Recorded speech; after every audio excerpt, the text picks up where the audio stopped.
Welcome to 1 Week, 1 Year, a podcast where we watch and discuss a year of film history, starting from 1895, the dawn of cinema. This week, we're talking about 1928, maybe the last silent year. Kind of crazy. I'm one of your hosts, Chris Ellie. I mean, debatable. There's asterisks on everything we do. Anyway, I'm one of your hosts, Chris Ellie. I'm a film projectionist. Joining me, as always, is... I'm Glenn Cobell. I'm a filmmaker. And joining us for the first time as a guest... That's me. I'm Cody Jackson. Hi, filmmaker, pension profiler, and all-around New York City tryhard. Yeah, Nice. That's Walking what it game. says on your resume. yeah, yeah. Unfortunately. Thanks for having me, guys. Thanks for being here. Yeah, thanks so much for joining. We're really excited to hear what you have to say. We're gonna be bringing you back at the end of the show, or at some point during the show, for Joan of Arc. But before we get to do all that, let's do a little housekeeping here. First off, if you're watching this on YouTube, you can see all three of our lovely faces right now. We don't know exactly what we're going to be doing, maybe some clips and that kind of thing, since 1928 is the first year that we're dealing with that is no longer public domain. But at least you can see our smiling faces. And if you're listening on the podcast, you're not missing anything. It's all... there's no rules in podcast land. Exactly. But so you know, you have either option. But before we get started, welcome Cody to the show. And why don't we all? What's going on with everybody? What are y'all up to? It's hot in New York City. Is it still looking like Dune out there? No, thankfully it doesn't look like Dune anymore or Blade Runner 2049, but it is still hot and gross. I am getting ready to run Oppenheimer on film.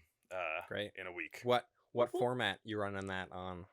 It's going to be 35 millimeters. Oh, boring. Only 35 of them? I know, yeah. No 15 perf IMAX? There is not a single 15 perf IMAX projector in the state of Colorado. Damn.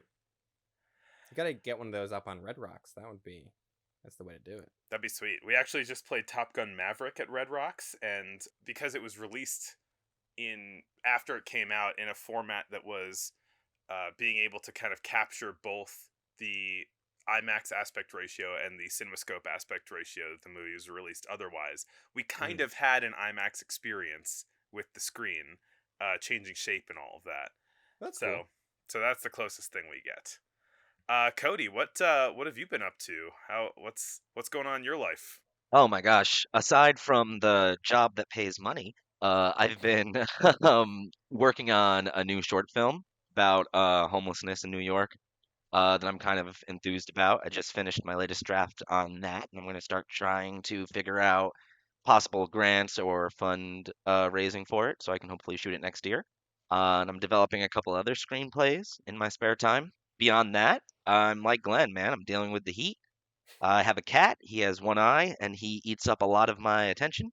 One eye and one mouth for attention. For attention eating. Yes. And beyond that, I've been on a pretty good kick of watching new movies, or at least, new movies to me. Glenn cracked my, what do you, he showed me Deep Rising the other day, for one. Deep Rising. Hang on. We gotta scratch this entire episode and just talk about Deep Rising now. That's the oil tanker that leaked, right? No, that's Deepwater Horizon. Deep Rising is a monster movie directed by Stephen Sommers of The Mummy fame. It's a movie he made right before The Mummy, and it rules. It really does, though. Needlessly good character actors getting murdered in more and more creative ways in a submarine they shouldn't be in. Fits nicely into the Stephen Sommers genre of white people go where they shouldn't and white people die brutally. It's a great genre. My favorite. We all know that white people shouldn't be in submarines or anything. Topical. I think what we'll do at this point is hop into the news, and we'll say goodbye to Cody for now, and then we'll bring him back again to talk about Joan of Arc. But for now, Glenn, why don't you give us a little context for the news of the year of 1928? The news of the year, 1928. Leon Trotsky is arrested and then exiled from the Soviet Union. The ancient city of Ugarit is rediscovered in Syria. The United Kingdom lowers the voting age for women from 30 to 21. The first machine-sliced and machine-wrapped loaf of bread is sold in Missouri. Scottish physician Alexander Fleming accidentally discovers the antibiotic penicillin. The iron lung is used for the first time in Boston. Lights of New York is the first all-talkie feature film. And yeah, not a lot of super famous news from 1928. Yeah, I mean, I feel like Trotsky's big and penicillin's big. Right, and sliced bread. When people say the best thing since sliced bread, they're Yeah. talking about post 1928. We didn't end up watching Lights of New York, but let's not. I don't know. It's a thing. Yeah, it does feel like a weird one to skip because of that very notable thing about it. But it's like, I don't know, the fact that it's not talked about anywhere is, for me, kind of incentive to watch it. But at the same time, it's like, no one talks about this movie. Is it bad? I don't know. It might be. Yeah. I mean, I feel But like something that's like, oh my god, the jazz singer. We've got to make our own talking movie quick. Yeah. It might not be that good. But maybe someday we'll watch it. Yeah, they're like many things on this show. It's like, I want to go back and watch all the things that we skipped. Well, that's for the Patreon, baby. That's right. The non-existent, probably never existent Patreon. I did have a friend tell me that she would, that if we made a Patreon, she would donate to it or whatever. I mean, hey, that's what, $5 a month? That's something. Yeah. So maybe we should do it. I don't know. If you're listening to this and you want to pay us money for other weird side episodes, let us know. Yeah, and the money will go to funding the video content that we need, and and video editing and all that kind of thing, editing software. Yeah, we're not just gonna like pocket it and pay for sandwiches. I mean, I need some sandwich money, but yeah, if we had a Patreon, it would go towards making the show. Go to sandwich.com to give Glenn a sandwich. Okay, let's start off with some short films. 1 week, 1 real time. Indeed. Some interesting and notable ones. Yeah, maybe some quite notable ones. Yes, quite. Should we? Well, let's start with the more interesting but less notable one. Yes, good plan. Which is the life and death of 9413, a Hollywood extra. Mm-hmm. Directed by Robert Jean Flory. Valjean. Directed by Robert Flory and Slavko Vorkapik? Vorkapich, I think. And yeah, Vorkapich is like, I think, pretty big in the avant-garde film world. Yeah, I get the sense he is a filmmaker, but he's kind of more on the theoretical side of things, whereas Flory is kind of the more meat and potatoes kind of director. But they're both credited as director on this, and I think both have said in interviews later that oh no, this was a team effort. This is a what's referred to as an avant-garde short film, which I agree with. I think Manhattan was also called that, and I was like, oh, it's just a bunch of buildings. I don't know how avant-garde that is. Whereas this feels like it's really going some places and trying some stuff. Yeah, this feels like a movie that, this feels like an avant-garde movie. This feels like an experimental film that you'd see in college or at a museum or something like that. Yeah, this feels ahead of its time, I think. It did make me think of movies I saw in college. If I had seen this in college, I would have been very impressed, and I would have wanted to work with whoever had made it. I would have been like, this guy knows what's up. I mean, this movie, I kind of think here's the thing. I was watching this movie and going ugh, this is so cliche. But then also, this is unlike anything I've ever seen before, and it might not have been cliche at the time. No, I think the reason why it reads as cliche now is because it kind of, I don't know if it set a standard, but it's an early example of a lot of things that we associate now with avant-garde film. But also, not even that. I think I like the subject matter is what was bothering me, which I really have no reason for that, because because I'm just like, oh, I've heard this like Hollywood will chew you up and spit you out thing before, you Yeah. know. But Hollywood was pretty new then. Well, I mean, even like that entire. So yeah, this movie is like a sort of dark satire of Hollywood, I guess, Hmm. which is like already. I mean, we had movies about you know the film industry chewing people up back when the film industry was New Jersey. Yes. So it's like this is not a new concept by any means. Um, and yeah, I think the subject matter is not the most interesting or like radical thing about this. It's all about just the way in which it, The uh, style. yeah, the style, how it gets those ideas across visually. I think, there's no real traditional intro titles in this. It's all like shadow puppet text. Yeah, yeah. A lot of stuff that was So cool. like made like using either in-camera effects or funky lighting or cut out paper to make text and shapes and imagery appear on Yeah. screen in really interesting and unique ways. A lot of shadows, a lot of miniatures, like shadow puppet stuff, but with like Hmm. lights that are kind of moving behind the screen. Once again, we're in the realm of how interesting is this just to describe visuals of something?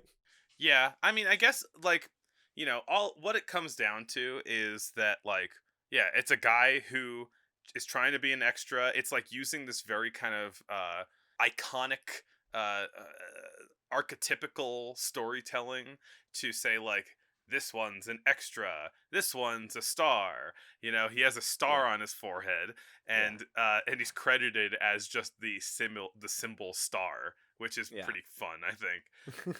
And then the main character, 9413, has this also written on his head. All the extras are written on their head. So it's kind of getting into this kind of, way that people are turned into numbers and Yeah. exploited and all this kind of stuff. Man, actors being exploited in Hollywood, that isn't topical at all to when we're recording this, even a little bit crazy. This is being recorded during the joint WGA and SAG-AFTRA strike, if you either didn't know or are listening to this at a later date. Yeah, there's a lot of like the text on screen, which is in this sort of really cool, like expressionist shadow, like stencil cutout thing. Hmm. It's like it'll just say like dream, success, no casting today, Hollywood. Um, it's very on the nose, but it's I don't know. It's kind of creating this like nightmare vision of Hollywood, I guess. I don't know. I dug it. I thought it was really cool. No, yeah, I thought it was really cool too. I mean, I again, like it's a little cliche, it's a little on the nose, but if you put that stuff aside and it's like your first time kind of encountering the idea of Hollywood being an impersonal machine that makes people suffer and die, then and you haven't seen the movie Babylon, then yeah, I don't know. If you put all that aside, I think that what is going on in this movie, what the main thing the movie is, which is this kind of experimental visual splendor stuff, it's real cool. I Yeah. I think there's a lot of really neat imagery in this movie, and it's very short, so it's worth checking Yeah. out. So I just watched this movie right before we recorded, and I was speed reading the Wikipedia page, and there was so many fun details in there that I think both give the movie context, but also just because this was a fairly low budget independent production, there are a lot of details in there that reminded me of what making low budget independent movies is like. Hmm. Like, this movie was shot at like people's houses. It's shot partially in Robert Florey's kitchen. The director of photography for this movie, Greg Tolland, went on to shoot Citizen Kane, little movie you may have heard of. And even though this was like a low budget movie, they had one light that was 400 watts that they used. They had two lights, but one of them broke. And all of the film they used, all the film stock was discarded ends from other productions that Robert Florey had to like tape together in the dark and then like spool back into the film can. Wow, that's awesome.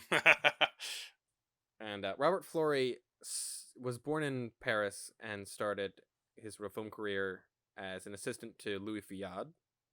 a guy we've talked about at length. So it should be Um, Robert Flory. Maybe.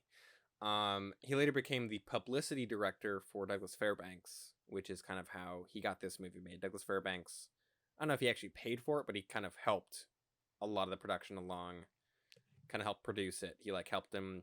All the old ends of film stock were taken from a Douglas Fairbanks production. He kind of helped him like get editing bays and stuff to cut the movie on, that sort of thing. So it's not, he wasn't coming at this like as a complete outsider. Like he knew Douglas Fairbanks, who was like the king of Hollywood in the 20s. So it's like, and Louis Fayard, the king of France in the 10s. Yeah, exactly. But it's there still, might have like, been an actual king of France in the 1910s. I think there was. I think we've been focusing so much on like the big important movies of the decade, and so many of those are these like massive productions that cost millions of dollars. And this is one of the few things that I think we've watched, at least recently, for the show that is like really, really tiny and is made by like a handful of people for very little money. It's just cool to see from this time period, because I feel like it's not what I really associate with it, and is like a kind of a fun artifact of like what else was happening. Yeah, I mean, we'll talk later about another movie that involves the democratization of filmmaking. But that's not our transition. First, we got to talk about another short film. Yeah. Maybe the most famous short film of the decade. Is it the big daddy of this episode? It kind of is, which is weird, because it's, the movie itself is like, so, I don't know. Are you about to badmouth Steamboat Willie? Is that what you're doing? Probably am. Yeah, we're talking about Steamboat Willie, directed by Walt Disney, the first appearance of one Mickey Mouse, one Michael Mouse, one Michael Entertainment Mouse. Yeah, this movie, I mean, I'm sure we've both seen this before. I don't know if I'd seen it all the way through before. I've definitely seen clips. It's not long.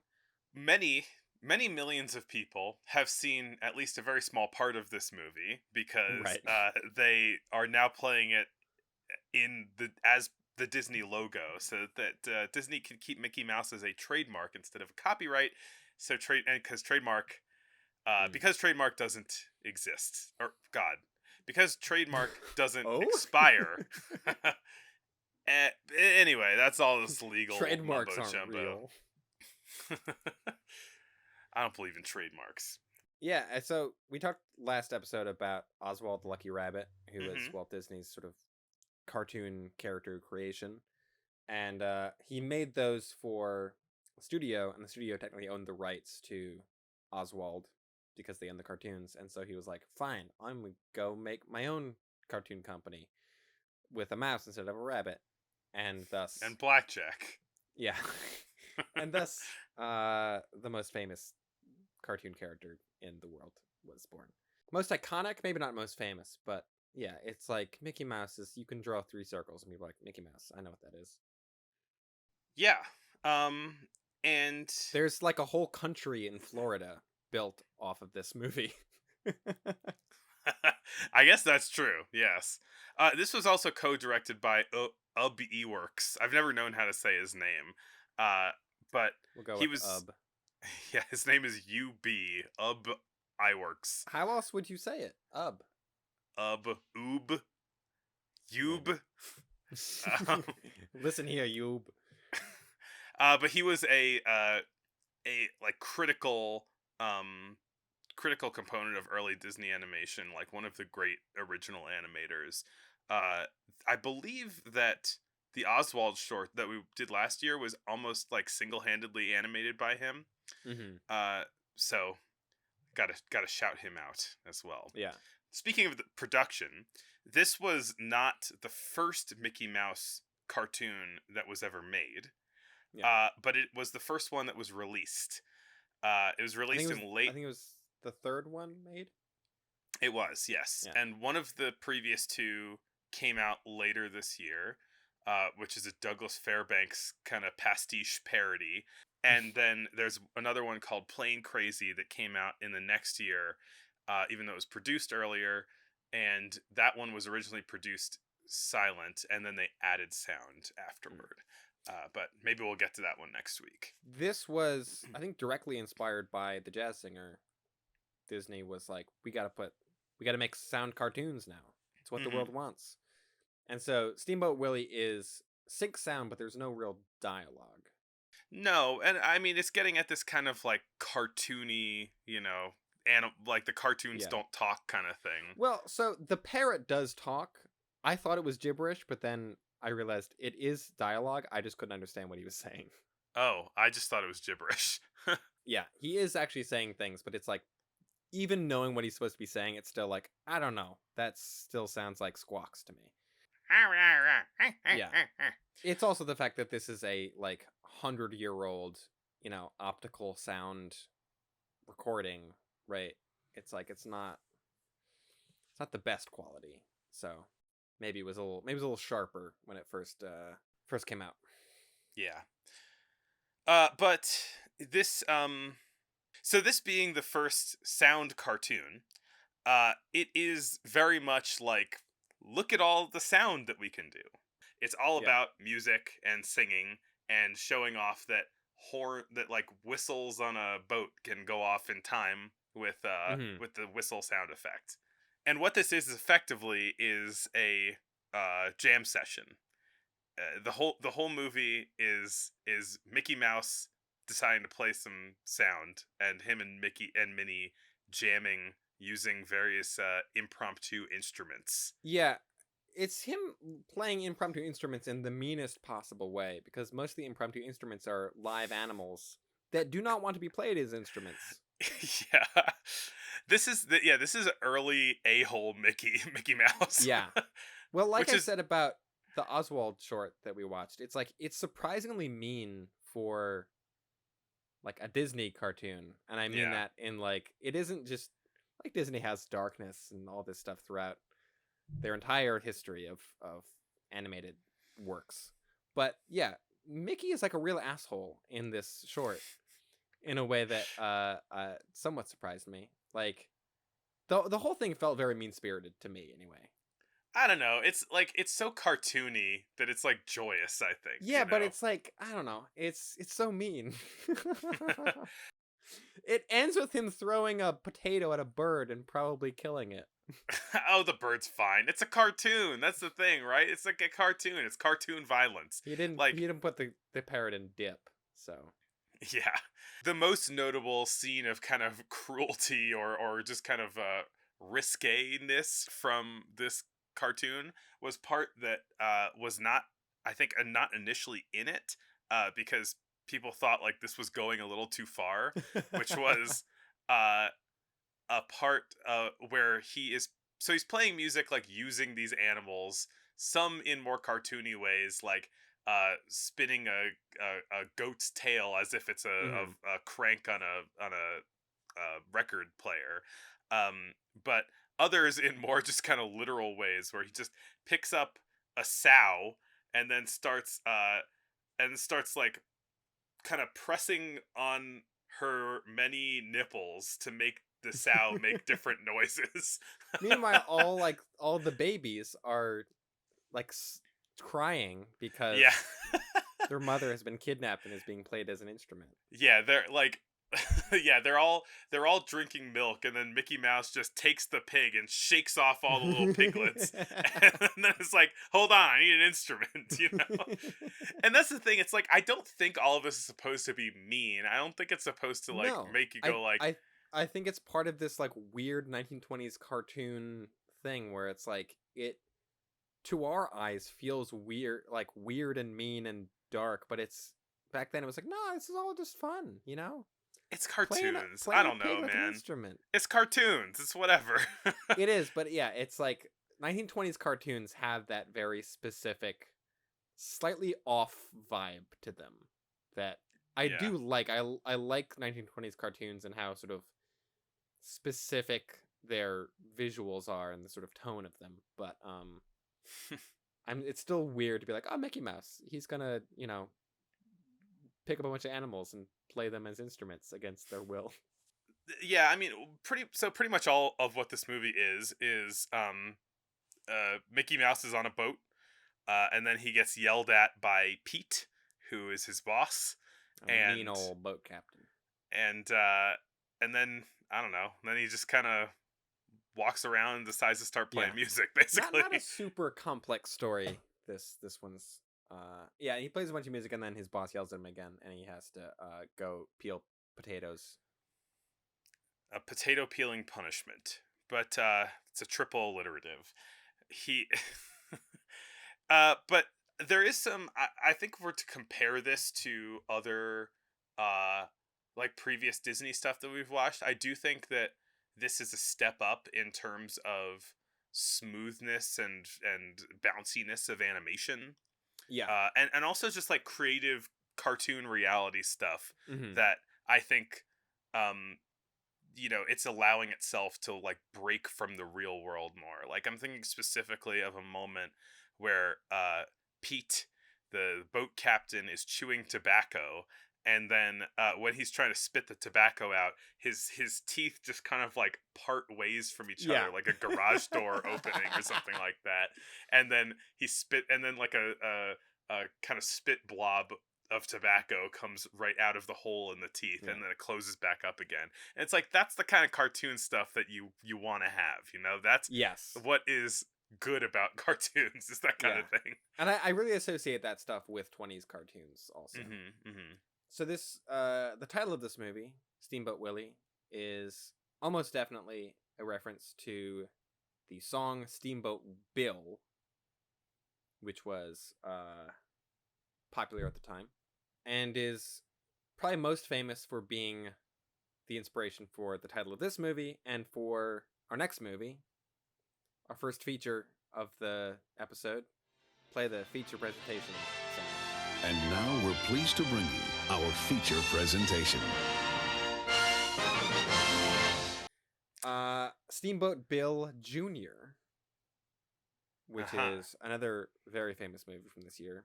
Funny that they both were like, hey, that Steamboat Bill song, great, let's make a movie about that. I had kind of assumed that Steamboat Willie was a reference to the Buster Keaton movie, rather It than a might kind of be, but yeah. they don't really have a whole lot in common other No. than they A both are steamboat. about steamboats and there's a mean captain. Yeah.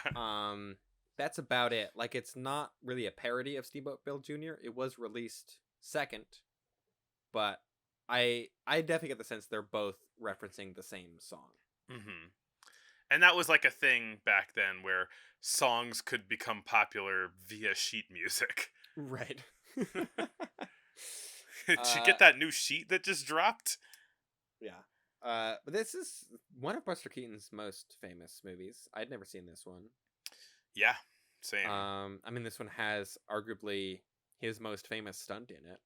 Yep, this is the movie with the iconic facade of the house falling down with a hole in it, and Buster Keaton stands in a hole. It stands exactly where the hole is so that it falls down around him. Even though he's already done this at least twice in other movies, which I think we talked about in the 1 week episode. Right. This gag is also in 1 week. It's just smaller.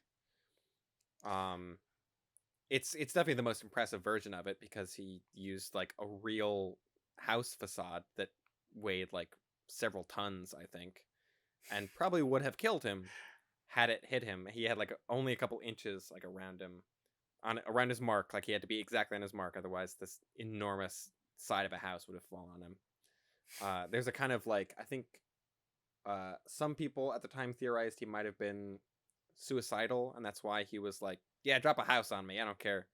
But it's like, I don't know, that doesn't really square with how Buster Keaton actually operated as a filmmaker. Like, if he was gonna kill himself, he could have. Like, the amount of crazy stuff that he does, and also just like I think he did it like in the middle of production, and it's like, no, he would have done that at the end. He would have gotten the movie in the can. He's first. a consummate professional. He would kill Yes. himself once the movie's done. Yeah.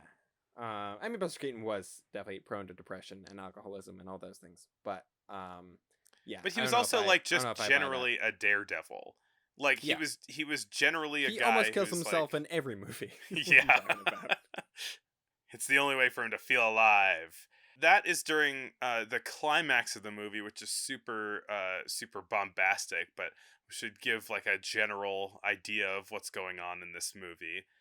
Um, it's kind of a combination of the general Buster Keaton boy meets girl plot with the Laurel and Hardy putting pants on Philip in a way. It is. It's funny you mentioned that. I was reminded of an even older movie, Algie the Miner, which I think might have been an Elise Ski Oh, movie, yeah. which I was is thinking like that one too. city boy goes to the country and doesn't know what things are.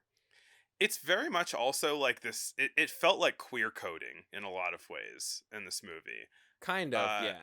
At it's like least with like his dress, the way that he's perceived, I think for sure. the pencil. He's got a pencil mustache. So he's in the South. He's going to college in Boston, and he comes down to meet his dad, who he doesn't know very well, Steamboat Bill, and Senior. Steamboat Bill Senior, and so he's on the steamboat Stonewall Jackson, which is another case of Buster Keaton, maybe a little callously invoking the Confederacy. Yeah, yeah. But I think what it's meant to be here is this sort of, oh, he's like, this is where real men are, salt of the Yeah. earth kind of thing. Well, so Steamboat Bill Senior has the Stonewall Jackson, which is the sort of like old, slightly run down steamboat, and there's the new, fancier, more expensive steamboat that just rolled into town, owned by the King, as he's known, who like owns the whole town seemingly. And so it's sort of the underdog steamboat. And so then Buster shows up as Steamboat Bill Jr., and he's, they go to the train station to pick him up, and they're like, oh, how are we gonna know who he is? And he's supposed to have a flower on his lapel, a white carnation. and we see everyone getting off the train. They can't see him, and then the train pulls out of the station again, and he's on the other side of the platform where you're not supposed to get off the train. Right. Assumedly, because he's so dumb that he didn't get off the Which off is the a great thing. reveal, where like the train moves away and you see this weirdo standing on either side of the tracks. Yeah. And pencil mustache, beret, and ukulele. Yeah. Which signal him as an effete northerner. Yes, pretty much. A city boy, I guess. Yeah. I think that there's a lot of that in silent film, of like the city versus the country kind of, and like real people live in the dirt and live in the country, and then it's like all those city people and their fancy hats. I don't know, I just find that to be an oddly sort of recurring thing in a lot of silent movies. Yeah.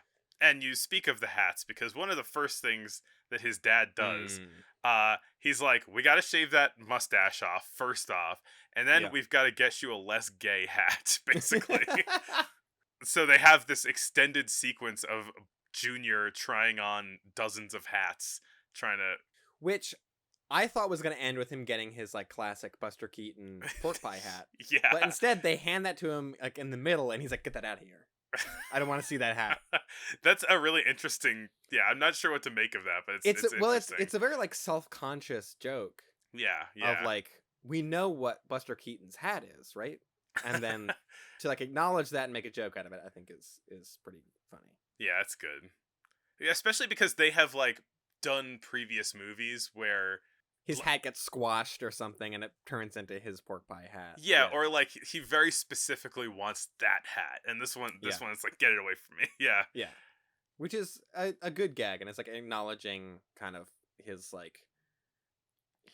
iconography almost. And then there's a bunch of other hat gags, which Buster Keaton is very good at, just trying on hats and making it funny. Yeah. And so once all that happens, he runs into a lady he knows. She's college. Like from college, and she's like, "What are you doing down here?" And he's like, "My dad's here." Not from the movie College. No, but from Harvard or wherever he is. Yeah. Is Harvard in Jersey? What's the one in Massachusetts? Harvard. Is it Harvard. Harvard. Oh, Harvard. Yeah, that's right. So it turns out that the girl he fancies is the daughter of the rival boatman. So we The got a bit rival of steamboat a captain. Romeo and Juliet A kind sort of of situation. boat crossed lovers. Oh my god. It's a bit of a love boat. And yeah, and so there's some courting hijinks, and the Yeah. dads don't want them to have anything to do with each other, basically. There's a lot of boat jokes and a lot of courting jokes, often at the same time. There's a really great bit where after his sort of makeover, Buster shows up in like his captain's uniform, which is like the closest they can get him to wearing like normal boat clothes. Yeah. Is this like ridiculous like naval uniform that he's like strutting around in to look cool. And there's just a really long extended scene of him trying to look really cool and impressive and like tripping over stuff and falling. And it's so good. It's like the perfect example of Buster Keaton being given just like a floor to work with and making a bunch of jokes that are all very funny. Yeah, yeah. And some of this stuff like really shows off his athleticism too, and Yeah. like in like subtle ways of just like how he's pulling off these Yeah. stunts. He tries to sneak out of one boat into the other boat, and there's so much hijinks that comes out of that. Yeah, especially in particular one part where he's trying to like go on a plank from one boat to the Yeah. other, which feels, I mean, we keep saying this as like that Buster Keaton is the predecessor of Looney Tunes, but it feels Mhm. very Looney Tunes. Yeah. There's a lot of plank stuff in Looney Tunes. Never seen more planks than in Looney Tunes. A lot of plank work. I mean, hey, that might have been a whole vaudeville act. Like, I'm a plank guy. I bring my plank on the train with me wherever I go. I mean, Buster Keaton's dad, Joe Keaton, was a table act guy, where he just had a table that he did jokes with. So his job was tables. yeah, exactly. Through various hijinks, Steamboat Bill Sr. is arrested. He goes to jail, and there's a great extended section in the middle of the movie where Buster is trying to break his dad out of jail with a loaf of bread that he's snuck tools into. And he's like trying to show his dad that, because his dad doesn't want anything to do with him. He's like, come on, like, take this bread I made for you. And he's like, I don't want your bread. Like, get out of here. Let me be in jail in peace. And he has to keep, like, hinting. It's like, no, like, I really think you should take the bread. Until he opens up the bread and shows that there's a bunch of tools inside. and the sheriff is just none the wiser up Yeah. until it gets extremely obvious that there are Right, tools in until the he bread. tries to hand the bread over to his dad, and then all the tools spill out the back of the bread in comic fashion. And he said, "Oh, he has a great line, which is like, that must have happened when the dough fell into the tool chest, Yeah. because that explains it." Yeah, that's a great, I feel like surreal joke. Yeah. Like oh yeah, I baked tools into my bread accidentally. Accidentally, yeah. I mean, at that point, what other excuse do you have? But so the dad gets out of prison, Buster ends up in prison, but then a hurricane strikes the town, and we get our big finale. Yeah. Like most Buster Keaton movies, the last like 15 minutes of this movie are just like nonstop wild stunts and gags, and it's like, I do feel like it's a typical thing for him where it's like, all right, we had like a normal comedy movie with like a bunch of funny stuff in it, and then the last 15 minutes are just absolute bananas. And are usually my favorite part of the movie. Yeah. I mean, this is pretty balls to the wall, this one. Yeah. And this one might take the cake in terms of like how wild it gets. Because I mean, it has like one of his biggest stunts, the like, the wall falling over around him. It has the whole thing of like he's in a hospital bed that's getting blown through the town by the wind. There's all just the after wind the entire like the entire building lifts off of the floor where his hospital bed exactly. is. There is so much destruction in this part. They basically built a town for this movie and then destroyed it, which is one of my favorite, very specific subgenres of movie, which is we built a town and we're gonna blow it up on screen. It's great. Paint Your Wagon is another one of those. The other kind of very well-known iconic bit from this part is when he's kind of facing into the wind, and the super super strong wind, and so he's leaning forward into the wind and trying to like push through it or walk toward it, and he's effectively like not moonwalking, well, the thing that Michael Jackson does. That's but moonwalking. No, moonwalk, not the moonwalk though. The thing where Michael Jackson leans really far down. I don't know what that's called. Yeah, I don't know if that's the name. But yeah, they had massive propellers, I'm pretty sure, just like blowing wind at him, and he must have been like really massive. Yeah, no, it was like super massive and dangerous. Every stunt in this is crazy dangerous, but I mean, because you don't just see wind in the part where like he is, or like the certain thing is. You see wind all over the place, like things blowing in every direction very forcefully. Yeah. There's debris, there's dirt, there's there's a bit where he climbs a tree and the tree gets ripped out of the ground and like flies through the air while he's clinging to it. While he's like holding on to it. It's nuts. So it's great. Yeah. And then he saves the other boat captain and the girl, and everyone is happy. And then everyone respects him. Yeah, exactly.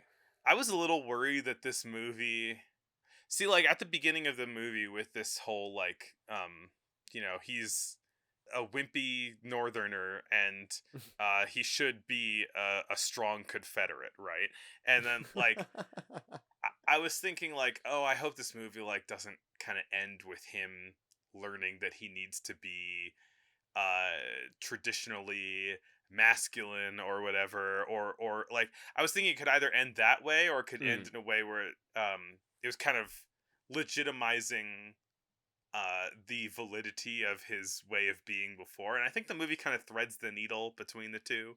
He like stays who he is, but he kind of learns to be a little tougher and earns people's respect anyway. Yeah. So I liked the ending of this movie a lot more than the general, which is basically what the first thing you described, which is like he like learns to be like a tough soldier man, and I'm just like, gross, boring, don't like it. Yeah.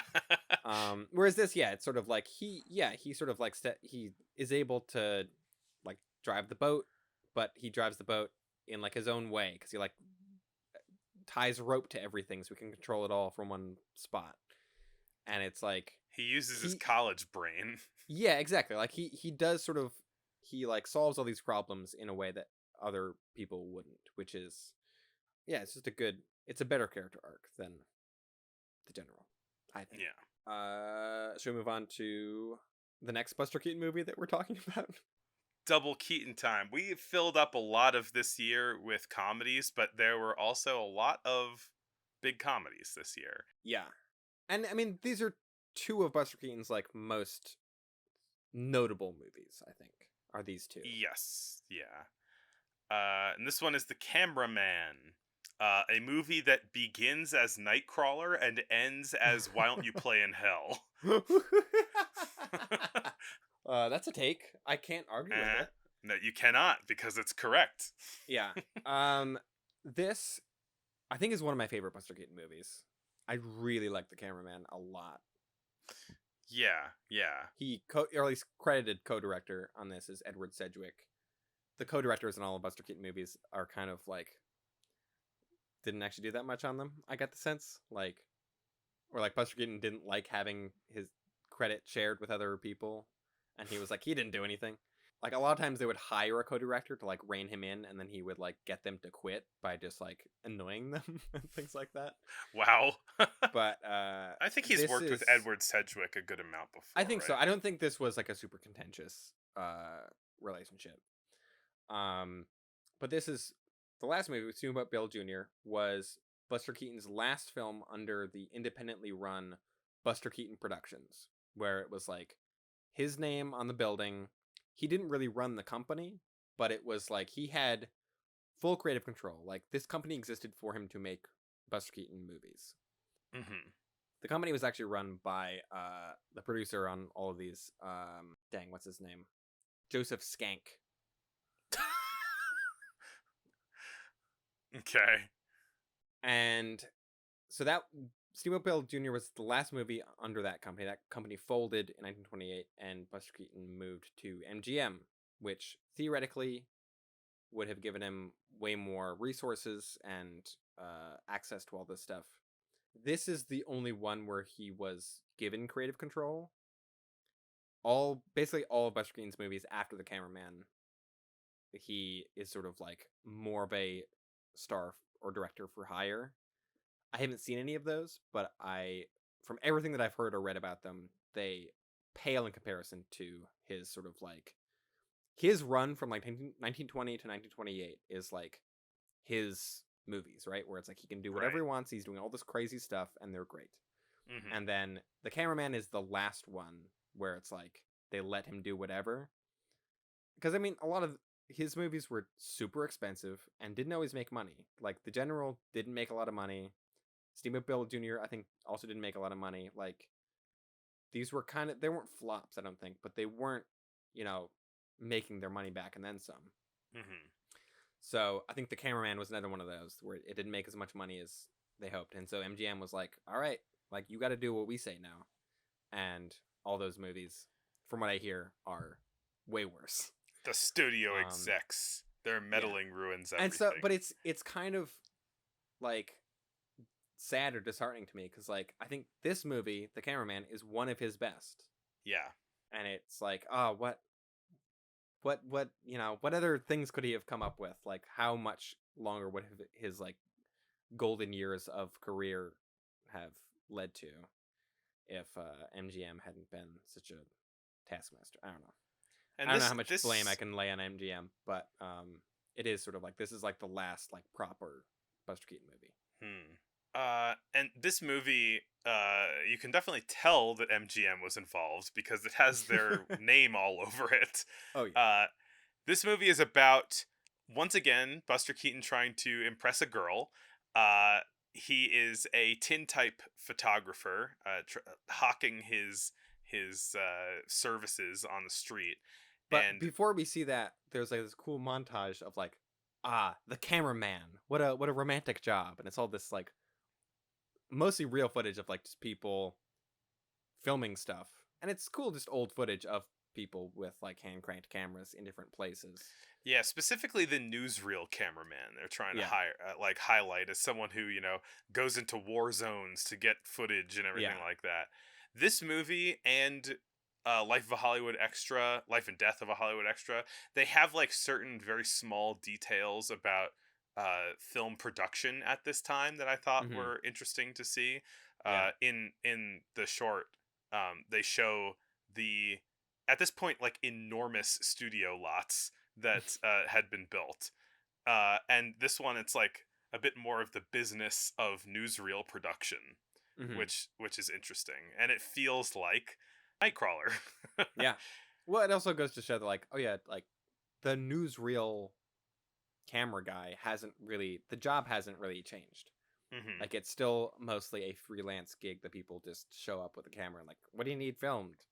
What weird accidents can I go to? What horrors are happening in front of me? Yeah. But so Buster's character in this is, like you said, a tintype cameraman. He's trying to just make a living on the street taking tintype photographs of people, and he's sort of getting butted out of the way by all the newsreel men. He gets sort of like packed into a crowd with all these people who are trying to film a parade, and he gets pressed up against this cute lady that's there, and he's like, this isn't a terrible thing. He's like, I'm in love now. So he wants to be a newsreel guy, and so he goes to MGM to see like, how can I get a job as a newsreel guy? And she works at MGM, like the front desk. And she's like kind of giving him pointers, like, hey, you need to go buy a camera, and then they'll hire you. There's a lot of great door bits throughout this whole movie. Whenever he's in the office, Like the window in the front door keeps breaking for various reasons, Usually, or not yeah, breaking. due to him, but Usually due to him, but then it's like then he saves it, but something else breaks it. It's get a lot of mileage out of that door. it's a good recurring gag. It goes through the entire Yeah. movie. And so yeah, when he shows up to get a job at MGM, they kind of are like, "You don't have a movie camera. Get out of here." I believe one of the lines they say is, "What are you doing? Giving me a sleigh ride?" Which I don't know what that means. That's just weird 1920s slang that I have no frame of reference for. But I'm You gonna got it. start saying it. Yeah, you What should. are you doing? Giving me a sleigh ride? As soon as he trades in his tintype camera for a motion picture camera, he walks into MGM, and all the other cameramen are headed out to go to a fire at a warehouse. And he isn't really able to get out of the building in time. They all have rushed to the scene, and he's late to the fire, like in Nightcrawler. And I'll stop. Is And Nightcrawler just a remake of The Cameraman? maybe, yeah, it's a dark, twisted remake of The Cameraman. uh, and there is a bit he asks a cop where the fire is, and the cop is like misunderstanding him, at, thinking that he's trying to tell him that there's a fire, and then they do this whole big routine, which really probably would work better in voice. Right. It does which kind of is- feel like a kind of It's a who's on first. of Abbott like Costello bit. Yeah. there's a warehouse. A warehouse? Where's the house? Which house? Which house? The warehouse. Yeah. Kind of situation. Maybe that was an MGM joke. Maybe, yeah. Everything we don't like is MGM. And he eventually makes it over and starts recording stuff. When he's still in the office at MGM, before he trades in his tintype for a movie camera, there's this sort of rival cameraman that's also He's a jock. making eyes at the girl that he likes. There's a lot of good making eyes in this movie. A lot of good sort of like romantic catching eyes, you know. While the rival cameraman is talking up the lady, she doesn't have a name in this movie, right? Like most silent like leading ladies, she's credited as like the girl, I think. I don't remember.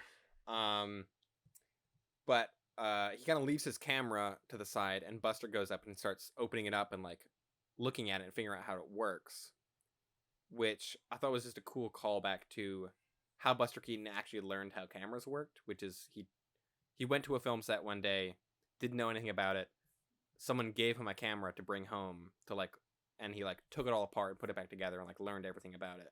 And so I don't know if this was like it feels like a deliberate reference to that, of like how Buster Keaton actually learned how cameras worked. Her name is Sally. Okay. So sorry, I derailed the conversation. Right, so he runs afoul of the police officer who's trying to get to help him go to the fire. Mm-hmm. Instead, he goes to an empty baseball field and pretends to play baseball for a bit. Yeah, this scene felt very random. It's not great. Like, yeah, I think it's in there because Buster Keaton in real loves life baseball. loves baseball. Just absolutely loved baseball. This scene doesn't really do anything for me. Yeah, I feel like there's a lot that was working about this movie, and like that baseball thing is just like, why is this happening right now? And it made me think that this movie was going to be kind of crappier than it is. Like it's just going to be a bunch of random scenes. Right. Yeah. But so Buster Keaton doesn't go to the fire. He just films a bunch of random stuff. He brings it back to MGM. They watch it, and it's like Kino Eye Soviet montage stuff. Exactly. Which I was like, and they immediately kick him out of the room. they're like, what is this? What is this artistic crap? Yeah. Which is very funny to me. Like, I don't know how much of that gag is intentional, if it's meant to be like nonsense, or if it is Buster Keaton being like, oh no, my character is doing some real experimental stuff, and I think it's like it. I think it's that like he is it feels accidentally it might be like intentionally done, but like I think like the idea is that he has accidentally made an art film instead of and it's certainly not what they want. I feel like the Kino Eye reference has got to be deliberate because it specifically has someone diving and then Yeah. reverse diving, Mm-hmm. Yeah. which Kino Eye like calls attention to, like look what film Right. can do. It can make Which someone is dive backwards. Yeah, which is why it feels so deliberate. It feels like Buster Keaton saw Kino Eye and was like, I want to put that in something. I don't know where. Yeah. Another thing that this movie gets a lot of comedic mileage out of is just tripods.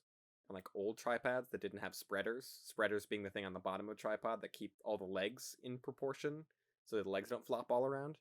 Hmm. Old tripods didn't have those. And in this movie, there's a lot of jokes about how the tripod doesn't work or is hard to use or too Right. big or whatever. Yeah, But it it's like, smacks people in the head and breaks yeah. glass, and yeah. After he gets kicked out, he kind of gets another chance in a way, and there's a point where he's getting a little more ingrained in the community, and Sally's helping him out a bit more. He Yeah, ends Sally up, keeps helping him out and like giving him scoops and sort of like telling him kind of what to do to get noticed and yeah, that sort of thing. because she likes his moxie, Yes, exactly. and eventually he says, "Go on a Sunday walk with me." So she already has a date set up, I believe, with the jock cameraman, right? Uh, Mm-hmm. The jock and cameraman. it ends up getting canceled, and so she's like, "Hey, my date got canceled. I can go out with you." She says, Yeah. "What's your phone number?" And they exchange phone numbers, which is another piece of kind of like historical technology that sounds kind of interesting to me. Is that like people were like swapping phone numbers before dates 100 years ago? Yeah. Uh, Yeah. but it was 100 years ago. Now we just swap Instagram follows. Follow for follow. Um, I was thinking, I wonder how many digits phone numbers were back then. It's like, give me your phone number. It's 307, you know? I do love all of this phone stuff. I think is fantastic. Hmm. I mean, there's the bit where him answering the phone. So he lives on like the top floor of the apartment building, and the phone is on the bottom floor. Mm-hmm. And so when the phone rings, he has to run down all the stairs, and then he has to like run back all the way back up, and then run all the way back down. There's a lot of running up and down stairs in this section, and it's like a full set. It's a huge, like 5-story tall half apartment building. It's insane. It's a very sort of like cutaway building, very like Wes Anderson style thing, where the camera is moving between all the different floors. And as you see him running up and down the stairs. It's great. And it's like just as cool looking now as it probably was then. They finally get each other on the phone, and he's like, "Come meet me," and he immediately just runs to her house. It's so good. While she's still talking on the phone, thinking she's talking to him. Yeah, the second that she says "come meet me," he just dashes over. Yeah, which is a great joke by itself. But then we keep cutting back to her talking on the phone, and then like cut to like an empty phone, or cut to him like running through the streets. And the fact that we don't hear what she's saying, I think actually makes that joke funnier. Mm-hmm. Because it's like, what she's saying is literally falling on deaf ears, right? Like she is just speaking into nothing. Uh-huh. Like we as the audience aren't hearing it because we're with Buster, right? He's like the point of view character. I'm probably getting too heady and intellectual about that, but I thought that made the joke. It's kind of neat, yeah. It's a silent movie, and her speech is going nowhere. But then, yeah, he runs and then arrives right as she's about to hang up, basically, and then she just appears behind her. Yeah, and so then they go on a nice date to the pool house, I guess. Yeah, is what you'd call it. Pool. Yeah. Museum. It's a big public pool that's got like a diving board and like 300 people in it, and it's indoors, and it's got a fountain in the middle that you can sit on. And yeah. Is that still open? Can I go to LA and go to that giant pool? I want to go to that giant pool. Although this feels like it's set in New York, but I don't really know. It probably closed in like 1935. Yeah. Or maybe closed a year later because ostentatious things couldn't exist during the Great Depression. A lot of, maybe too many jokes about putting on a bathing suit. Yeah, there's a very extended part where like a mobster, I guess, like gets in the same changing room changing as room, him, and and then they're they both have to. trying to get changed in the same tiny room. But it's like, why would the mobster want to be in the same room? It's very contrived, but it's like they get some mileage out of it. At least it goes on a little long. Then they're out in the pool, and he's accidentally put on the loose-fitting uh, bathing Yeah, suit of the mobster, uh, and the mobster's put on his tiny bathing suit. which is Uh, a good joke. Him walking out in the like giant smock of a bathing suit is very funny. but I was like, that could have just as easily been the style at the time. Is Right. It's like no. big 1920s smock bathing suits look suits. ridiculous already. Like, who's to say? Yeah. A bunch of suitors who see this see Sally and are trying to get after her, and they keep pushing Buster out of the way. He is trying to kind of do all of this stuff to impress her, including jumping off of the diving board. And when he does, he loses his swimsuit, and then we get some I'm naked and can't let anybody in the pool know that I'm naked Which is jokes. pretty much always funny, I think. Like, I don't know if Yeah. like, that feels like it would be just as at home in, like, a Ben Stiller movie or something. Like, that's just a classic, just like, oh no, I'm in a pool with no bathing suit. What do I do? If anything, I think that's just drawing attention to how much, like, contemporary comic actors are still just like, it's like a Buster Keaton joke, you know? Yeah, yeah. Other than the changing room stuff, I like a lot of this all the pool gags. I think there's a lot of fun stuff in here. Hmm. And then from there we kind of switch gears back to the like cameraman stuff, right?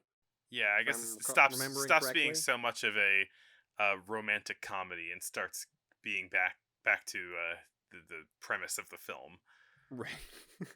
um, Sally gives him like a hot tip that she gets that the like parade in Chinatown is uh gonna get used as an ambush for I think the rival Tong gangs. Is that who they were? I didn't get to put the name down, but it was two warring gangs who wanted to have a shootout in the middle of a parade with a dragon in it. Yeah. Buster shows up. He's the only cameraman who shows up to this to cover this parade. The gang war breaks out, and he's filming all of it. He's getting shot at. He's getting like people are like jumping through windows over him, and he's through it all. He's like his tripod gets the leg shot off. There's a great bit where he has to climb up onto like a scaffolding that like falls over as he's riding it down and filming. Yeah. It's Um, wild. This is the equivalent part toward the end of the movie where shit just goes bananas. right, yeah, this is the most bananas this movie gets. I think it's less sort of like backloaded as it is in Steamboat Bill Jr. Uh-huh. There's a bit of decompression after this, but this Yeah, is like, yeah, a really wild, like all out battle scene with yeah, jokes put in the middle. and Uh he's like holding the camera all weird ways to film different stuff, and it's like the other thing about Nightcrawler that this evokes is there's a point where there are two people fighting on the ground, and one of them loses their knife, and so he puts the knife back in their right, hands so he yeah. can get like a better shot, because this was before journalistic ethics existed, I guess. Well, also he's new at the job. He doesn't know about those things yet. I guess so. But like it's interesting the ways that he is kind of manipulating events to get the best shots, right? Right, yeah. One small other detail is that he has a monkey sidekick now. So it's him and the monkey in this shootout. And the Yeah. monkey's kind of like helping him with his camera equipment. Yeah. Eventually the whole thing dies down. All the The other camera people show up and they're like, "How did you know about this?" yeah, he's like, pack it in, boys. I got this Yeah. already. But then he goes to like take the film out of the camera, and oh no, there's just a tiny little, end of a film roll. It's Um, empty. yeah. It's a Sky Captain moment. Oh no, the camera was empty the whole time. No. And so they're like, you pulled all this nonsense. you made us all miss this amazing footage, and you don't even have anything to show for it because you're incompetent. Get out of here. Never come back. Yeah. It's like the next day, and there's a boat race happening. Yeah. By this point, the jock cameraman, like Sally got in a lot of trouble for giving him this Yeah. tip, and the jock cameraman is now she kind of has to stay separate from him, and the jock is with her now on the boat. Yeah. So the jock invites her onto his fancy speedboat for this boat race, and Buster's there with his camera still, but he's on a rowboat trying to film it. The jock cameraman makes a mistake and goes around a corner too fast, and both the jock cameraman and Sally fall out of the boat, and then the boat is still driving, so it's like going in a circle around them, so they can't swim to shore. So then Buster leaps into action. Well, he puts the camera down on the beach first, and then the jock cameraman swims away cowardly while Buster saves Sally. But then Buster runs away to like get help, and the jock cameraman like revives Sally, and it's like, I saved you. And so then they're like, ugh, this is terrible. But then we reveal that the monkey has filmed the whole thing with the camera, which is the best reveal maybe of any movie I've ever seen. It's so good. It's my favorite thing in the world. And then, you know, Buster finds out about this, so then he's like, oh, I'm going to prove it. I'm going to show that I really saved Sally. And then when they show the boat rescue footage, all of the Chinatown footage is also in there because the monkey had switched the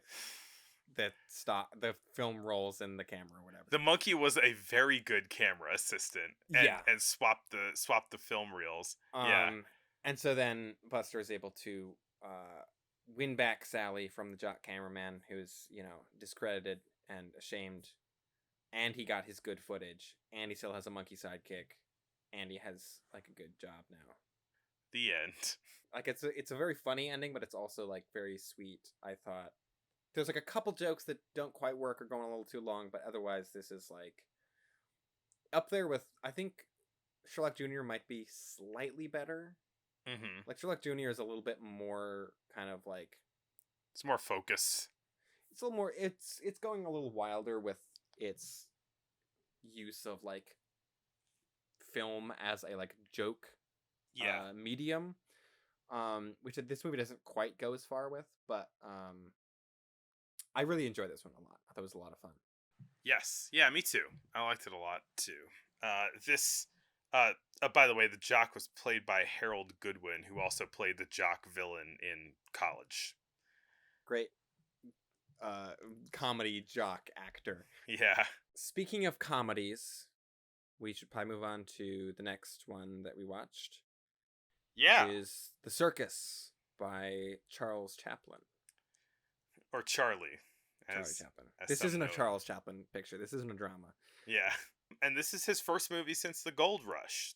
Chaplin has been slowing way down to put more care into what he's doing. He makes like a movie every couple years. Which, everyone else making a movie every 3 years doesn't seem that crazy for nowadays. That's how people do it now. But back then, you made like 3 a year. Yeah. Yeah. But I think that care comes across in this movie. Like, this movie feels very carefully made, I guess. Like, it feels, everything about it feels very deliberate. Yeah. I think like this is not the kind of movie where you'd find messiness like that baseball scene in it. It's not like it's like an amazingly super well constructed like puzzle box of a movie, you know, but it's like it's a very solid comedy movie where like all the beats really work, the emotion comes through, and I think also this film is probably like the ultimate maturation of of the Tramp character. Mm-hmm.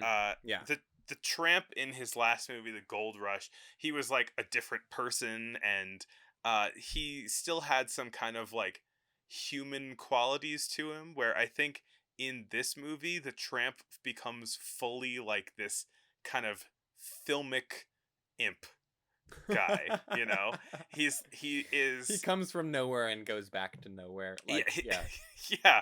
And even just like the physical acting in this one, it is like fully idiosyncratic. Mhm. There's nothing like people about it, and I think he's lost a bit of the kind of drunkenness affectation of his old kind of Yes, performance of the character. right. This is no longer a drunk character, which is how it started, Yeah. and now it's more, yeah, this impish. Yeah. He's got a bunch of just ticks. Yeah. I think that stands out at this one is like, even amongst the clowns in the circus, none of them act like he does. Like the way that he moves and holds himself is completely in its own. Yeah, like no one else in this movie acts like a silent movie Charlie Chaplin person. It's just he's Right. still doing all of the affectation, all of the body language, and it creates a. He does sort of exist almost in this other realm, almost, or Yeah, he came yeah. from some weird. Dimension. Yeah. He came from 1910s movie into this movie. Yeah. Yeah, I think that like a lot of people kind of have this idea of silent movie acting as like having all of these kind of weird, kind of motions and Yeah. affectations, and really that's just A lot Charlie. of that's just him. Yeah. Yeah. And it's him, and I think in the Gold Rush they even kind of like point out some of the weirdness of the way that he acts by drawing comparison between him moving and the way the chicken moves. Uh, Right. Maybe. but which he still does that kind of like chicken kicking to bury Yeah. somebody in dirt in this movie too. Mhm. Yeah. But anyway, this is a movie about a guy who is so funny that even though everyone is annoyed with him, they have to let him be in the circus. Well, it's about a guy that can only be funny unintentionally, seemingly, Right. but is also kind of just like preternaturally good at it. Mm-hmm. This movie feels very autobiographical to me because it's about a guy Yeah. who shows up at the circus and everyone's like, "Who's this Joker?" And then is like, "Oh, we he's don't actually." we don't tolerate jokers at the circus. And then is like, "Oh, he's actually way better at this than anyone who already works here," which is sort of at least how Charlie Chaplin saw himself when he first started in the movie biz. He like showed up out of nowhere and was like, "Hey, this guy's really funny." And he's like, "Yeah, I know. I'm better at it than all of you who've been doing it for 10 years." But that's the thing, right? Is that we noted that when we first saw him Yeah. in the Kid Races Auto Venice, whatever his first Kid at auto races, yeah. Weird his title. first thing, where we were like, "Oh wait, like he's instantly amazing." Yeah, which is like, it's annoying that he's like as kind of stuck up about it. I mean, talking from like behind the scenes stuff about how he like was getting into fights with Mabel Normand and things and just like throwing his weight around. He is very good at it. Like, I think one of my notes is, "Damn it, Charlie is very good at this." This movie kind of feels like it's about almost like the death of vaudeville a little bit, because it's like all these like stage clowns who have all these like very precise bits that they're doing, and Charlie doesn't understand any of those and like ruins all of them. But then he comes up with his own stuff just accidentally that's way funnier. But then also at the end, it's like everyone kind of moves on without him. Mhm. Like, he shows up, he's better at everyone's job by accident, and then everyone's like, "All right, we don't need this guy anymore, let's leave." And they leave him in the dust, basically, which is sort of how I feel like his career has gone up until this point, which is like, he showed up, he was very good at his job, he kind of annoyed everyone by how good at it he was, rode high on that hog for a while, and then everyone's like, "All right, silent movies are done. We're done with silent movies. We're not making them anymore. They're all finished." And he's like, "But Well, that I hasn't quite still happened yet. I still want to make right? silent movies." Right. I think I read on Wikipedia or whatever, he shot the final scene of this movie like the week before the Jazz Singer came out. Oh wow. So yeah, I don't know how necessarily intentional that like reading of it is, but it kind of falls in line with a lot of how his kind of career has gone. Right. Yeah. It's predictive in a sense. Yeah. The plot of this movie we kind of described in broad strokes, but as is the case with all of this stuff, it's also a romance Mhm. He's trying to get a girl, and he has a rival, and Who is credited in this movie as the girl, even though she's played by Myrna Kennedy, and the characters in the movie call her Myrna, like in the intro titles, mhm. but her credit is just the girl, which is always just like she has a name in the movie. You could just call her that. Yeah, it's like, I mean, I get it. It's trying to be this iconic kind of thing. Yeah. I went to see the Gold Rush a couple weeks ago with a live performance, Oh and yeah, that's right. How was with that? live score. Oh, it was awesome.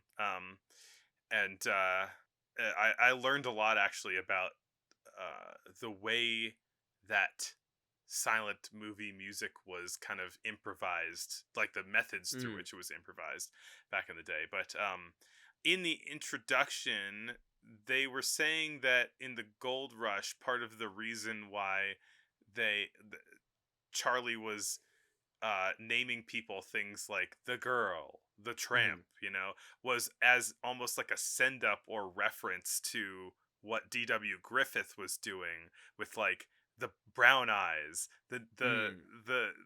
the greedy one, like all this kind of thing. Which I feel like it was maybe a trend in a broader way than that in some ways, but also For it sure. Yeah.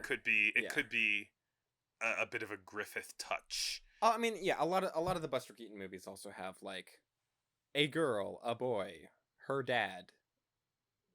Like Oh, I'm sorry. That was Go West that this intro was for. The Buster Keaton movie, ah, which was doing that. yeah. Okay. Well, I It don't still know. applies though. Yes. I do want to talk about the lion scene because I think it's just impressive that he filmed the scene with a real lion, and Yeah. it's just him in a cage with a lion, And and it it's like roars at him. they can't fake that. There's no this isn't a Life of Pi lion, Yeah, it feels like stunty in a Keaton-y way almost. Like I'm gonna do something extremely death Right? defying. Which isn't Chaplin's thing at all. But he makes a good scene out of it. I really Yeah. like that scene where he gets locked into the lion. Well, he gets locked into the cage with the lion. He tries to go out a different door, and there's a tiger in the other through the other door, so he can't go that way. Real tiger, also. Yeah, the tiger reveal is really good though. Yeah, like that. like I got to get away from the lion. Oh god, it's a tiger. Yeah, Charlie Chaplin thinks that Myrna is into him, but she's actually into Rex, King of the Air, who's the trapeze artist, who she falls in love with in about 3 seconds, Yeah. so quickly, and it's like, I want to get married. I'm in love with this man. He's a trapeze artist. He's the best. Yeah, there's also this whole like thing going on with like her dad is the ringleader. Her dad is the ringleader who is just super abusive and mean and won't let her eat because like her horse act didn't get enough applause. Yeah. But then he gets beat up later, so it's fine. There's a point where she wants to run away from the circus instead of run away to the circus, Right. which is Yeah. I mean, can't blame her. yeah. And like there's a point where Rex doesn't show up and the tramp has to do his act Right. instead. But he does it with a wire attached to him that then comes off halfway through, but he doesn't realize it's come off. So he's doing all this crazy stuff because he thinks he's safe. Yeah. Great joke. But also like he's trying to do stuff that's like really impressive to like make Mhm. the audience and Myrna impressed with him, but also he's trying to hide the fact that he's got a wire attached to them. Mhm. There's this great thing where Rex climbs up to the trapeze or the tightrope area with his hands, like pulling himself up on a rope without having to grasp on with his legs. But then because he's being pulled by a line, like the tramp does it where he's His just body like is horizontal. his like body's Superman. fully horizontal, yeah. Yeah. And like it's as if he's like planking in the air while pulling himself up the rope horizontally. It's And I so saw that good. and I was just like, whoa. Yeah. It's so funny. Yeah. It's really, really good. But yeah, at the end, Myrna and Rex get together, and they all the circus kind of leaves him behind, and he's kind of left in this empty circus field. Yeah, he ends up basically giving them his blessing, realizing that they're more fit for each other, Right. which is sweet, I And suppose. it ends on the sort of like the most quintessential Chaplin ending, which I think is in a lot of the shorts, but this might be the only feature that does it, where it's just Hmm. him alone walking into the background, and we, iris in on him doing his silly little walk with his cane, Yeah. and it feels very like classical Chaplin ending. Yeah. Yeah. Yeah, that's the circus. Another movie about circus performers Mm-hmm. is The Man Who Laughs, directed by Paul Lenny. Mm-hmm. Not a Who comedy. we have not covered any Paul Lenny yet, but he No. was a pretty major figure in German Expressionism. Yeah. It's just he directed some of the deeper cuts. Right. Like most things on the show, like we have only covered the surface level of like anything we talk about.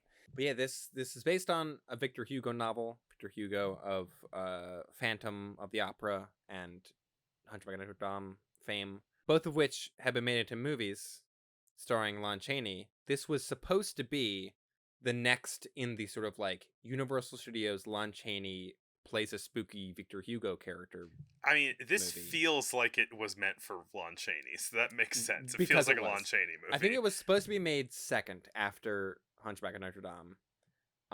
And for various reasons it kept falling apart. They couldn't get the rights, so then like Lon Chaney wanted to make Phantom of the Opera instead. They did that. Imagine not being able to get the rights to a Victor Hugo novel because it was recent back then. So Universal still wanted to make this movie. The head of Universal, Carl Laemmle, went after some fellow German expats who had made a movie called Waxworks, which we didn't cover, but is another like famous German expressionist movie.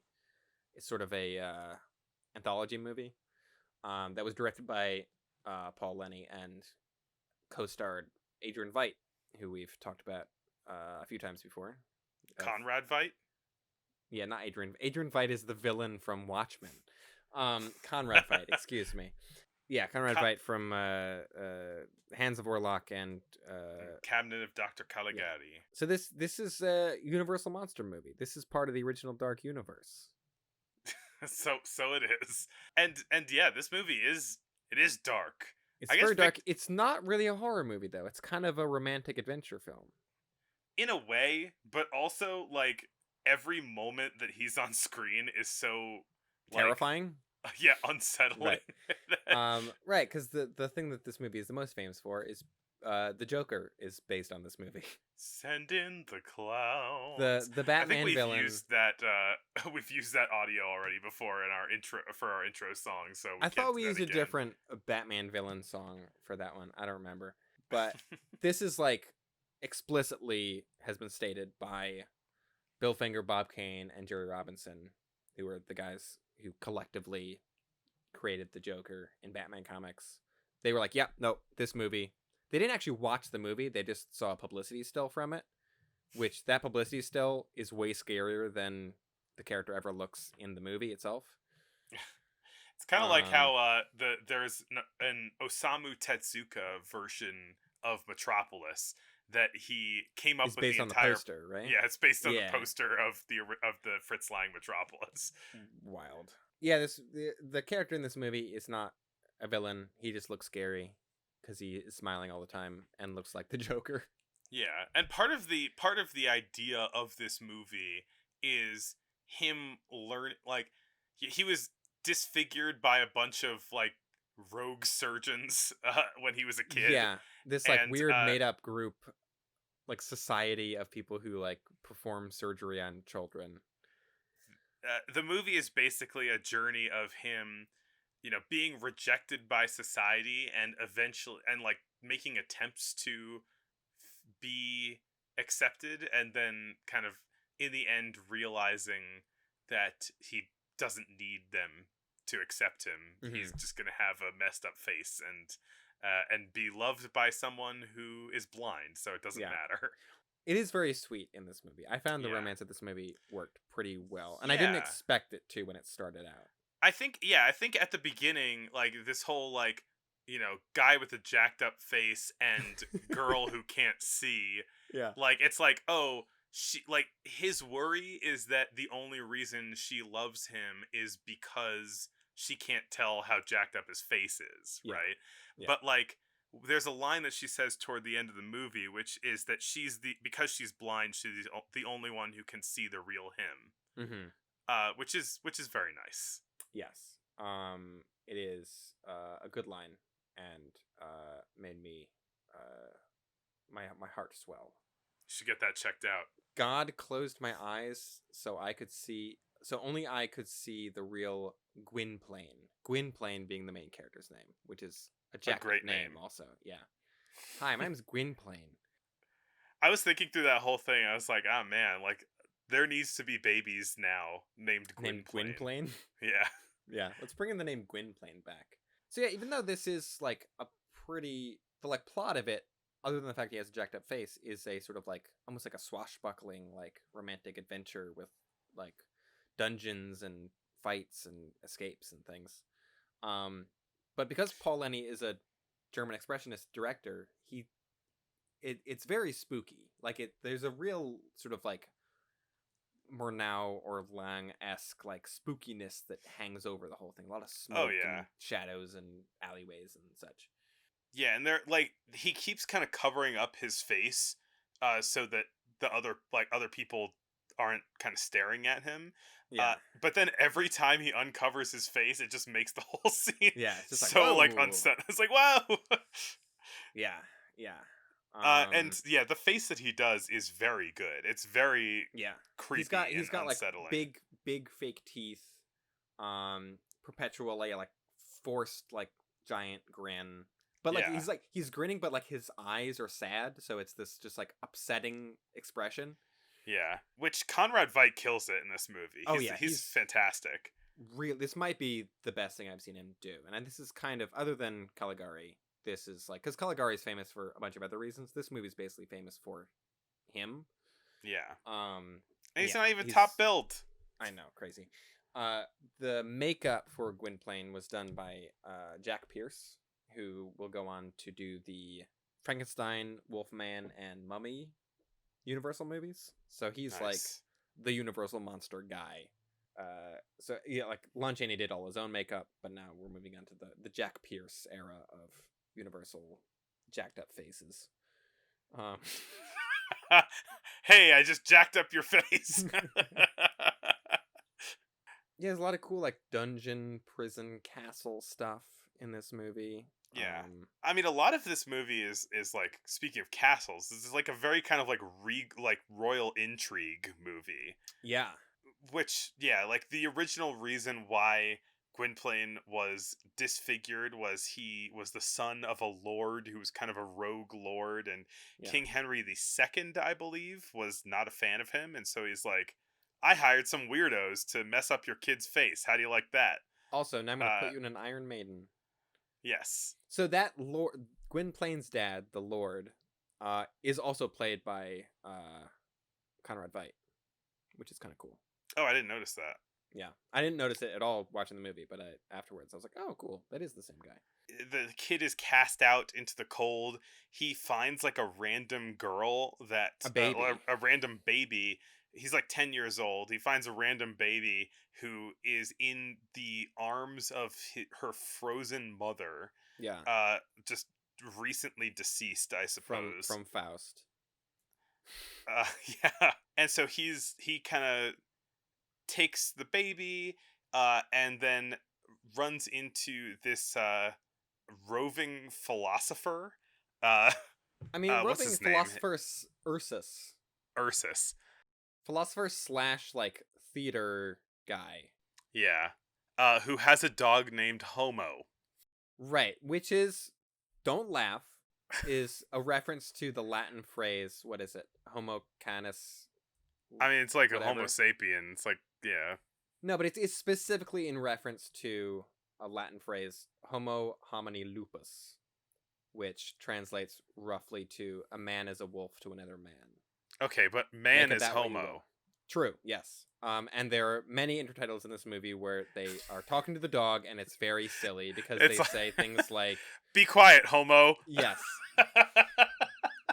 And then like Which this isn't supposed to be funny, but it's very funny. I feel Um, like if we were a bit edgier, "Be quiet, homo" would be the title of this episode. yeah, I don't know if it should be, but that would Probably be not. yeah. No. Um, That's a joke for within the episode when you can read our tone yeah, and we yeah. know that we're not evil. We're saying it ironically.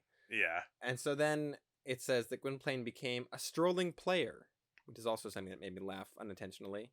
He means a wandering actor, but a strolling player just makes me laugh. It's that's what you do in a walking simulator. Yeah. You're a strolling player. So he grows up and Yeah. and becomes a clown because what else can you do when you have a smile permanently carved Yeah. into your face? Yeah, they're sort of touring around, going to different Ren fairs back when Ren fairs were just the fair. Just fairs. Yeah. And then there's like the jester from the opening scene, the kind of flashback opening, has now become the like creepy vizier to the king.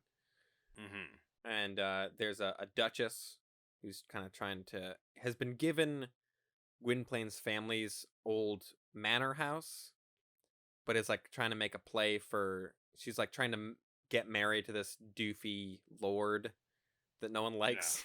Prince Valium. Yeah. Who the reveal of him is so funny. Just the expression on his face. It's like, look at this dipshit. Yeah, at first you see a drawing of him and you like that looks like a silly guy, and then you see him and then in person. it cuts to him and he's the exact same face. It's so good.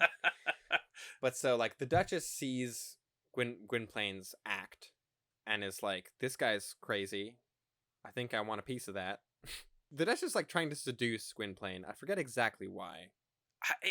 Her motivations seem a little unclear. Like I think her whole deal is she's not too excited about getting married to this doofy guy, so she's just going out and kind of doing stuff as and trying to be free of his clutches, or not clutches, but just like of her responsibilities. And so she's hanging out with other guys, and she sees Seducing this kind of clowns. she sees this clown. She sends Gwynplaine a message that says like, I'm the one that didn't laugh at your act. Is it because I love and respect you, or because you're not funny? Come and meet me to find out. Yeah. And and so negging Gwynplaine works. Yeah.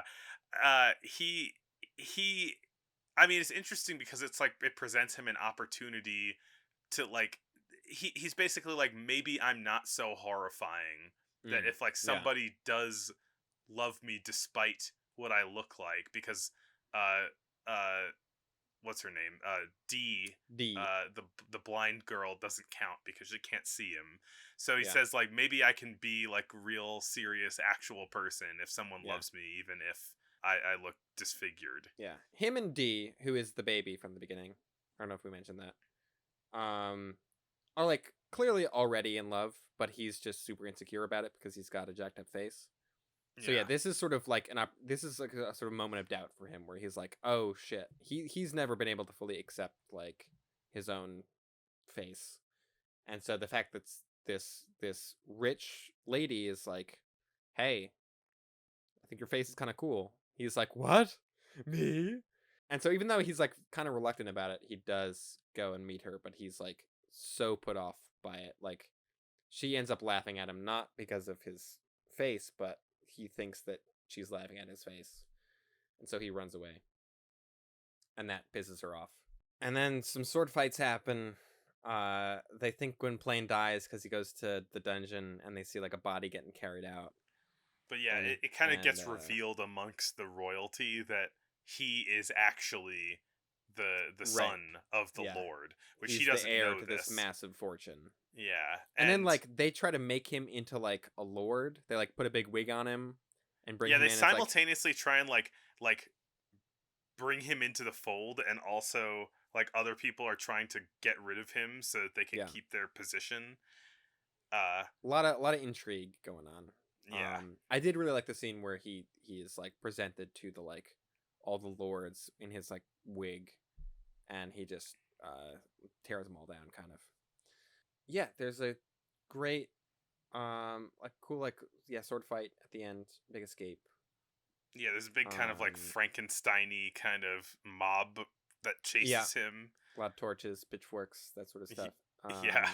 And then he's like running after Ursus, and Dee are leaving on a ship, just like at the beginning of the movie. There's like a ship leaving, but he gets to the ship in time, and he ends up with Dee, and everything's good and happy, and it's a good ending. It's sweet. Yes.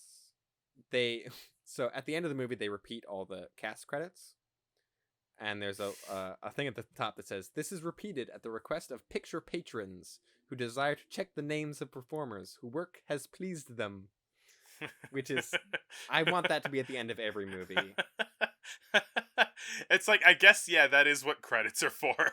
I love the explanation of what credits are for. Yeah, it's and just the vocabulary of it is wonderful. So let's talk about our penultimate movie of the episode, Spies, directed by Fritz Lang. Yeah. Again, co-written or written by Thea von Harbu, but they kind of co-wrote it together. And then she turned it into a novel a year later. Yeah. This is a James Bond movie. I'll say that. Yes. Yeah. Yeah. There's a sexy Russian spy who seduces the main character. There's costumes, which I feel like is not like quite a James Bond sort of thing. Like the main character, Agent 3 something. Right. The main character whose only real name is a 3-digit number. Yeah. But yeah, there's so much in this movie that feels like it is the like core 326. His name is 326. It's a little less elegant maybe than 007, but you know. Yeah, whatever. yeah, but his name is a number. Yeah. He does not have a sort of, there has various code names he goes by, but the character name is just 326. And yeah, he's like a suave, cool guy, secret agent who's like, you know, going out on the town with different ladies. Although I like how he's introduced in this movie. It's very cool. This movie opens with like this cool montage of like spies are stealing stuff and murdering people across the country. Who's doing it? No one knows, but we as the audience see it's the mastermind. Yeah, there's like a reveal. It's like, who did this? And then the guy says, "I did," to himself. Yeah. The villain, the guy played by It's Rudolph Klein-Roge.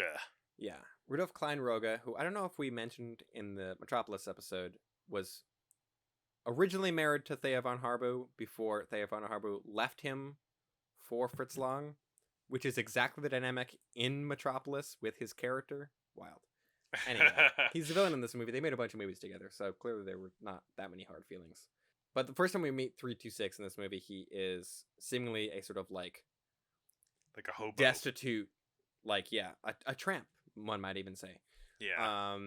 And then we kind of reveal that, oh, he's actually a secret agent. And then later on, it's like, oh, he cleans up nice, and he's actually very glamorous looking. Which is cool. I would love also for like a James Bond movie to introduce their main spy as like ragged and like unshaven and in like bad clothes. I guess Casino Royale kind of does that. Yeah, I guess, but not to quite the dramatic point that this movie does. This feels more, it feels maybe a little more Mission Impossible. This movie feels like it owes a lot to Louis Fiat's movies, like The Vampires or what's his name? Fantomas, or like the one that you liked, The Trust, or Battles for Money. Like it's got a lot of like disappearing ink and like plots and people, you know, jumping out of windows and on cars and things. It's an extremely plotty movie, and when I watch spy movies, I usually cannot follow what's happening. Because there's so much stuff. I usually ignore following the plot because it's usually really complicated. Yeah, and that is the case with this one. It's the mold that spy movies were made in. There's so much maneuvering and spy stuff going on. We're not going to go into any of it because it's too much. But there is Sonia is a Russian spy who is sort of caught between 326 and the Rudolph Klein rogue villain Hagi, who is the head of the bank in addition to being this like Blofeld-esque supervillain. And he also moonlights as a clown. Yes. Forgot about that part somehow. Yeah, this movie, I feel like it feels like it owes so much to like the earlier Louis Fiat stuff, but I also feel like modern spy movies feel like they owe so much to this. Yeah. Like it's in this kind of perfect in between spot of like I was reminded so much of James Bond and Mission Impossible, but also of a lot of earlier stuff. And it's cool just to kind of see the progression of that. How it's like True. spy films have kind of always had this like fun element of like, ooh, secret messages and like double crosses and disguises and things. Yeah. The villain at one point says, "I am richer than Ford, and I pay significantly less taxes." That was a great line. Yeah, A lot of good lines in this. Yeah. This movie also starts out with a bang, no pun intended. Like, Yeah. I started watching this movie kind of late at night and standing kind of close to the screen. And after 5 minutes, I was like, there's too much happening. Like, I gotta watch this later. The opening of this movie is a great opening. Like, one of the great movie openings I feel like we've watched for the show, possibly. Yeah. Yeah, it's like within 5 minutes there are like 2 assassinations and like a bunch of people scrambling from place to place and like a fight's breaking out and documents are being stolen. Yeah, and like exchanged hands to different people and secret cameras are discovered on people's person. Oh, the secret camera. I love that. Yeah. Which I don't even know if cameras like that existed when they was made. They do now, obviously, but like the other way this feels like a Bond movie is it's like near future technology circa the time that that it's in, which is cool. It takes on this almost kind of retro futuristic quality to it. Not unlike Metropolis. There's a shot in this sort of opening sequence of a guy in a motorcycle, like a motorcycle messenger. Yeah. Great shot. It's like shot almost like through the wheel of the motorcycle, like super low, like looking up at the guy riding it. And I've seen this shot in modern movies several times because I saw this. I'm like, I've seen this before. And it's in Escape from LA and The French Dispatch. I don't know how intentional it is in those movies, but it's like the camera is almost exactly the same. It's a really cool shot. It's an amazing. I'm definitely gonna steal it at some point. It's great. They I mean, also in that opening sequence, like, there's a bunch of news going around about the assassination and certain, I don't know, the treaty things that were stolen, and it has an animation of like radio signals leaving a tower. Oh, yeah. I also thought of that, like, just like our show. But it's also just like classic, Yeah. It's great. Yeah. Should have been accompanied by a boop-doop-boop-doop-boop-doop. Yeah. The news of now. Yeah, the soundtrack that I watched this with did not have that, unfortunately, but it should have, maybe. Yeah, going back to the Metropolis, the kind of futurism of Metropolis, this movie doesn't have nearly as much of that kind of, like... This movie isn't nearly as futuristic as that, obviously. No. But I do think I can see a lot of the same kind of ways in which Fritz Lang loves, like, design and composition. Mm-hmm. Yeah, it's all this, I mean, Metropolis is an Art Deco vision of the distant future, where this is, like, an Art Deco vision of, like, the cool toys that spies might have. Yeah. Also, another Metropolis connection, there is a poster of Metropolis on the wall in one scene. It's like a bunch of posters. Yeah, like wheat-pasted posters all on a wall. It was so weird. It's like looking at like Tokyo Godfathers or something like that. Or no, Paprika. Does Paprika have like posters from Millennium Actress in it? Yes, it has posters. It has a scene toward the end of it where they're walking through a street and there's a movie theater playing Millennium Actress, Tokyo Godfathers, and Perfect Blue. Yeah. This is the second time in 2 episodes that I have name dropped a Satoshi Kon movie and then mistakenly said the wrong one. A different Satoshi Kon movie? Yeah. There's only 4 of them. Another sort of Metropolis-ish connection is, so Metropolis often cited as like a big inspiration for Blade Runner. This movie has a scene that is like directly, I think maybe directly lifted into Blade Runner. There's a scene with the Japanese consulate, the Japanese ambassador, who's played by a German actor in this, but whatever. It's the 20s. They didn't understand how to not do that yet. There are Asian actors in other parts of the movie. Yes, just not this character. There's a scene where he meets a girl in the street who's like terrified and in squalor and is like begging for help, which is a scene in Blade Runner. Like the scene where the first scene with Daryl Hannah in Blade Runner is like almost like beat for beat this same scene in this movie, which makes me wonder if just like, is that whole movie just lifted from Fritz Lang stuff? Kind of. I mean, also like the facility that that Harbo, whatever his name is, the bad guy, Yeah.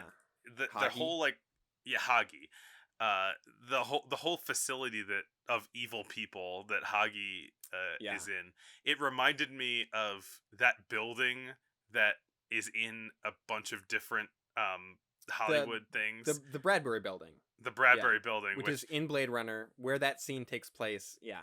Right. Yeah. It reminded me of that building from 500 Days of Summer and Blade Runner. Yeah. Also in The Artist.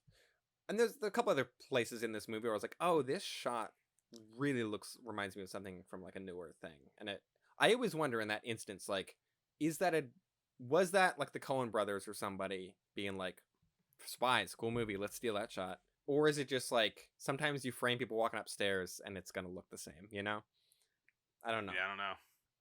Yeah, so there's all this spy intrigue going on. We can't get into all of it. There's No. the Japanese ambassador has this whole plan that he's going to do where he's going to try to sneak this treaty that's been signed back to Japan through all these secret means, but he gets betrayed by this woman that he helped off the street, who's actually working for Hagi. And I think I forgot the actor's name who plays her. She's very good because she plays like this sort of like wounded bird character, but then is also a like crazy like henchwoman character when she's not in character with the ambassador.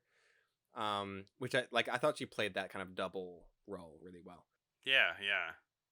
But so then he's betrayed and commits seppuku, because you gotta have seppuku in this movie. And it's like pretty, they don't show like the blade going in, but they get pretty close. Like it's a pretty intense scene, I thought. Yeah. There is some like stark violence in this movie. Yeah, a lot of people get shot in this movie. Yeah. In particular, like stabbed and strangled, now that I think about it. As Hagi is caught, the way the movie ends, Hagi is... What a great ending this movie has. So they find out that like the reason why their plans have been being foiled is that Hagi is one of the agents who is currently on like deep undercover as a clown. So Hagi, the guy that runs a bank, is pretending to be a Secret Service agent who is pretending to be a clown. So he spends every night being a clown. They find this out because he kind of left a trail of evidence. He might just do the clowning on weekends. Yeah, maybe. He has a bank and an evil organization to run. Sometimes I wonder how characters in movies have the time to get all their stuff done. They ambush him. While he's on stage. Every wing of the stage has agents swarming, pointing guns at him. Like there are people in the audience pointing guns at him. So he just finishes his act and tries to find a way to get out. But like he pulls a gun, but it doesn't really help him any. He realizes he's cornered, and the movie ends with a clown on stage just shooting himself in the temple. Yeah. Crazy. And it's the end. Yeah. Yeah. I mean, before that, there is a cool sort of like raid on the secret hideout. Yeah. Where they're like breaking into the bank and they're like breaking into the secret rooms and there's like a, filling the place up with gas and like Yeah, very very spy movie of like you've got there's 15 minutes to find the hostages. yeah Uh and then like you got to do it now, the ticking time yeah bomb. there's a whole train crash sequence that we didn't talk about at all. There's a lot of like cool action set pieces in this also. Yeah.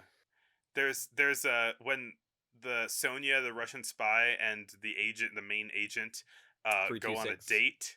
Yeah. 326, when they go on a date once, they go to a very strange place, which is a dinner theater boxing match where as Right. soon as the match ends, there are some violins ready to play music so that people can they clear out the boxing ring, and then everybody starts dancing to the violins. Which makes me wonder, is that a weird Fritz Lang thing, or is that just a thing that happened in Weimar Germany? I don't know. Right. Yeah. A thing about this, another part of the kind of retro futuristic thing that I liked about this movie is all the villains' henchmen wear like aviator hats and goggles, Yeah. and have like grenade belts and stuff. There's just a lot of kind of fun 1920s sci-fi stuff. And yeah, cool movie. I liked it. I didn't like it as much as I thought I might. Like I've been Mhm. looking forward to this spy specifically for like a while. It seems like a Glenn movie. It does, and I didn't like it quite as much as I kind of expected to, but it was still a lot of fun. Now let's move on to our final film of the episode. Yeah. And you know what? I'm gonna change my mind actually a bit. That I think the Life and Death of a Hollywood Extra is my favorite. I know that we Oh, recorded earlier and we said that I said The Spies was my favorite, but I think I like the other one. I think I like its chutzpah. But when I say that I like Spies in a minute, in an hour, then ignore that. So, The Passion of Joan of Arc. wait. What'd y'all think? I liked it. It was a cool movie. That's it. That's all I have to say. Yeah, yeah. I don't know. Well, Cody, you're the reason you're here to talk about this movie. And so I'm curious, like, when did you first see this movie? Like, under what circumstances? And like, what was your initial reaction to it? All right. Well, first and foremost, I want to shout out my friend Sean Boyle, who he wanted me to watch this movie quite badly for some time, and I think the trade-off was I would watch this if he watched Tampopo, a great movie, which I believe he has still not watched, but neither here Oh, nor there. brutal. Thank God he turned me on to this though, because it is one of the most beautiful films ever seen from both a cinematography standpoint and the performance of the lead, Renee Jean Falconetti, which I believe this is her second and last film, is it not? Mm-hmm. Yeah. This would I don't have words for it, and it's kind of a hot take calling it one of the greatest performances in cinema history, but it really is. The amount she's able to do without much more than a close up. I could go on. But yeah, the first time I heard of it, that would have been about a year ago, and I saw it twice in one sitting. I believe both times with the Voices of Light accompaniment. If you guys are familiar, well, let me first ask: Have you which version did you guys see? Which score was it accompanied by? I believe I watched the Voices of Light one. I think that's the one that's the default on the Criterion channel. Same. Yeah. Typically, yeah. Yeah, well, there were three very common ones floating around right now. In addition to Richard Einhorn's Voices of Light, you have one that has Will Gregory of Goldfrapp and Adrian Utley of Portishead. Did a pretty popular score for it, and there's also one by composer and pianist Mia Yana Sita, I believe is how you pronounce her name. Neither of which I've seen. But the interesting takeaway from this is that none of these are actually a score for the movie, but rather music inspired by the film. I imagine whatever the original intended score was is long lost. From what I understand, this was more often than not would be played in a theater with a live orchestra. And with this movie having gone missing for as long as it did, I think they were kind of left to their devices to figure something else out. And that's a whole different fascinating story, just how Richard Einhorn put this together. That's something we've definitely run into a bunch is silent movies that had some score originally that has been lost or is like has been replaced by other people's writing new ones. It's like there's a lot of movies that don't really. There are some that have a sort of like deliberate intentional score, and then there's so many that are just either whatever the musicians decide to play that day, or sort of have so many different scores that have been associated with it that there isn't really one definitive one. Yeah, a lot were sent out with sheet music, but that like only kind of became common, I'd say in the late 1910s, something like that. Yeah. I think even this movie, like the the French premiere had one score, but like the Danish premiere had a different Hmm. score. Again, if they were being done with the live orchestra, and those releases were several months apart. I believe it was released in Denmark 21st of April 1928, and not in France until October. So there was a big old gap. I believe they had completed filming as early as 1927, but they faced a lot of censorship challenges. They had to kind of Yeah. push through to get it seen in the first place. They were very afraid of offending the Catholic Church when they were putting this thing out. Yeah, I read that there was like a kind of a movement in France against the movie, like before it was even made, Hmm. against the director Carl Theodor Dreyer, because he was not French and not Catholic, and they were like, how can you make a film about Joan of Arc, our patron saint? From what I've heard about the man, perhaps he was not necessarily very good at endearing them to his project, is a nice way to put it. Sounds like kind of a prick. A very talented prick, mind you, but some of the quotes about how he would, with red in his face, passionately direct Mm, Renee Falconetti sounds like, oh, I see, you screamed at her and made her cry. And that's why she stopped doing movies. There seems to be a lot of stories of that vein, and I can't imagine a man like, Joss Whedon 100 years ago still makes studios mad. It's just a fact. I do find it well, like, may I share an anecdote? I feel like I'm all over the place with this, but Go yeah, ahead. go the for Yeah. it. set. He was very adamant that the set look and feel like the court and castle wherein these trials happened. So they built a full-scale model, most of that set, despite having four walls and everything, can't be seen on camera because so much of it is composed in close-up. But he felt it needed to be of such high detail simply for the actors to have something to feel like they were actually there. The ground of the set, much of it was stone. He'd have Falconetti kneeling on the stone and have her do tens of takes more than necessary to capture the scene, but his direction was, you cannot let the audience know that your knees are in so much pain from being on this stone all day. So he wanted her to show a suppressed pain through her eyes to the audience, and he wanted to make sure that he'd find moments of her slipping as an actor wherein her pain shows in her face to kind of capture a moment. That's nuts. Wow.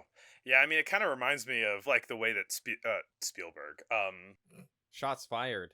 the way that Kubrick treated Shelley Duvall on The Shining. Although I've heard that Shelley Duvall was sort of less put upon than the sort of initial like assumption was. Like Shelley Duvall showed up to that movie ready to like get fucked up a Used. bit. I mean, you can call it what it is. It's abuse, but at a certain point, like there might be an agreed upon relationship between an actor and director wherein, yeah, give me the abuse so I can get where I need to be emotionally.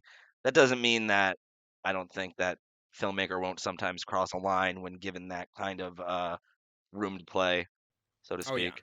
yeah, Right. It's not something that, I mean, as we maybe see in The Shining and that we see here, there is some truth in some cases toward giving yourself this immersive experience of pain and horror to get it to actually show up on screen. Method Uh Man. yeah. The I mean, or, as long as an actor is opting into that, I don't like Hmm. stories when it's like, oh no, they didn't want that to happen. yeah. Hmm. Like if Yeah. actors are like, no, that's how I want to do this, then yeah, like go for it. But so yeah, I don't know how on board Falconetti was with all of the kneeling on stone floors and No. crying all day.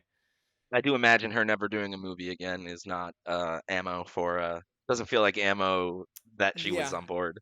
yeah, it doesn't support that thesis No, much. that's what I'm trying to say. Chris, what did you think of this movie? I liked it a good deal. I thought it's an amazing showcase for the acting. I Hmm. feel like it could have been a lot shorter. Okay, well, that was one of my questions. Is how many frames did you watch it? that? Was it I 20 or 24? I watched the 24 frames and I still thought it was So that kind is of the long. shorter one. Yeah. I was left almost wanting more, or maybe sufficiently filled watching this movie, I guess.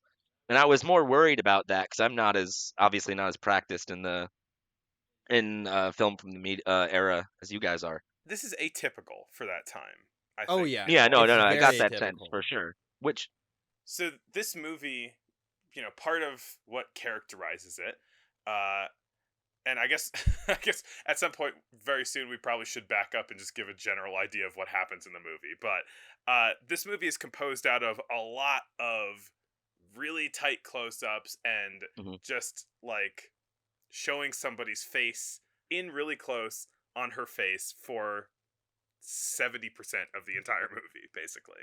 So structurally, with all of these close-ups, formally it is atypical. But then also, I think a lot of movies at this time, they didn't linger on things as much as this one does, which mm, is in many ways to its strength because it's showing the depth of the acting.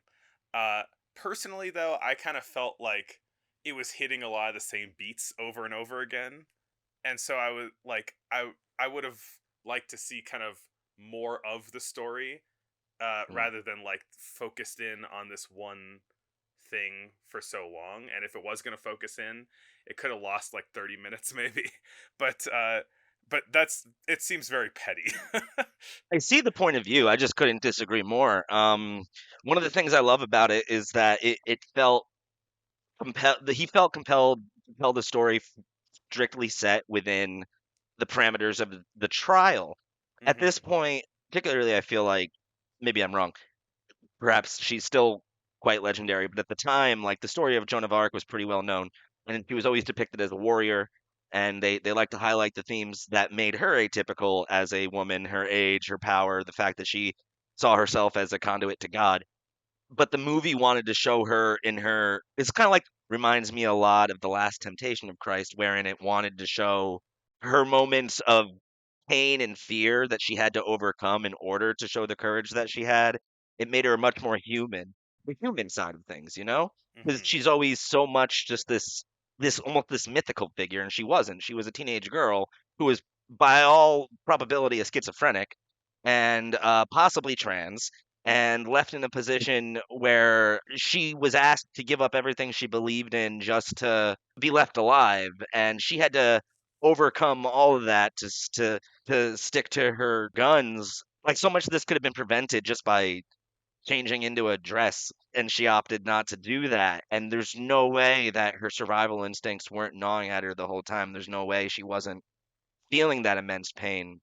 And one of the reasons I love that it, as you said, atypically decided to radically emphasize the faces of his actors.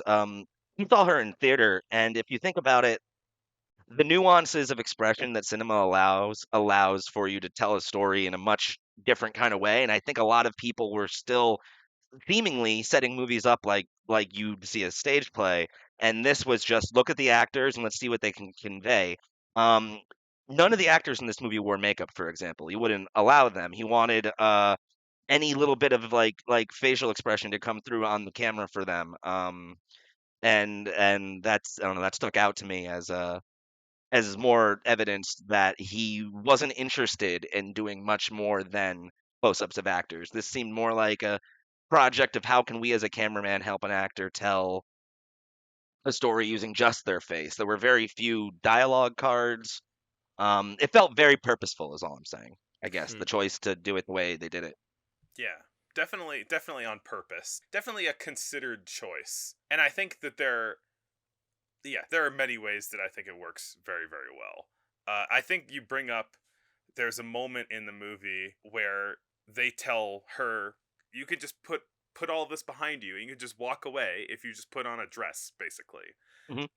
And she like contemplates it for a second because Hmm. she's like she has this moment of weakness of her convictions, and I think those are the moments where like the subtlety and the facial expressions really shine, I think, because it like that very human conflict that you're seeing on her face.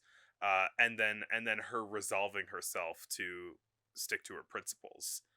I think all that works quite well there.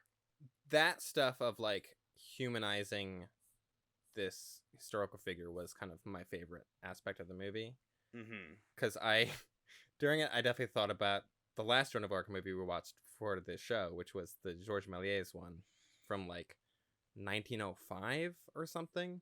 I believe so. Yeah. And that is like this like sprawling historical epic with battle scenes and like divine visions of like angels and shit. Oh, it's also like 5 minutes long. That too. But and this is like the furthest thing from that, where it's like trying to strip away all of the sort of like pomp and circumstance around this person and kind of focus on a single day. I mean, the movie took like about a month of time and compressed it down to a single day, but it's like this like very, very focused thing.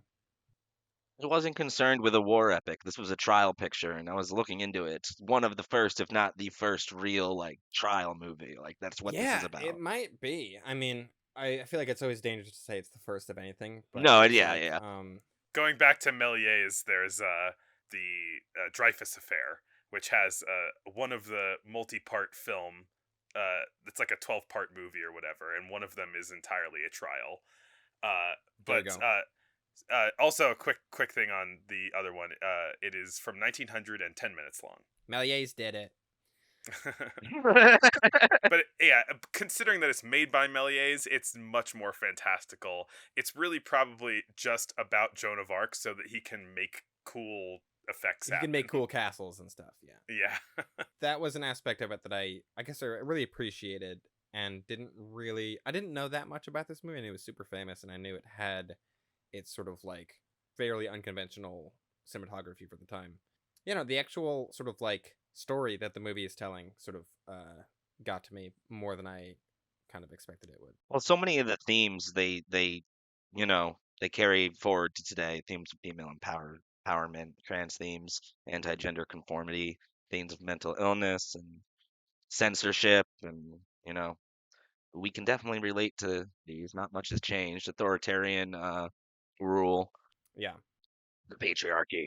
The idea that it's not like Joan of Arc, wasn't she great? What a perfect person. And it's like, No, no, no. it's like she She's was a very person. pious. She's very pious for one, and they're willing to show that. She's not educated.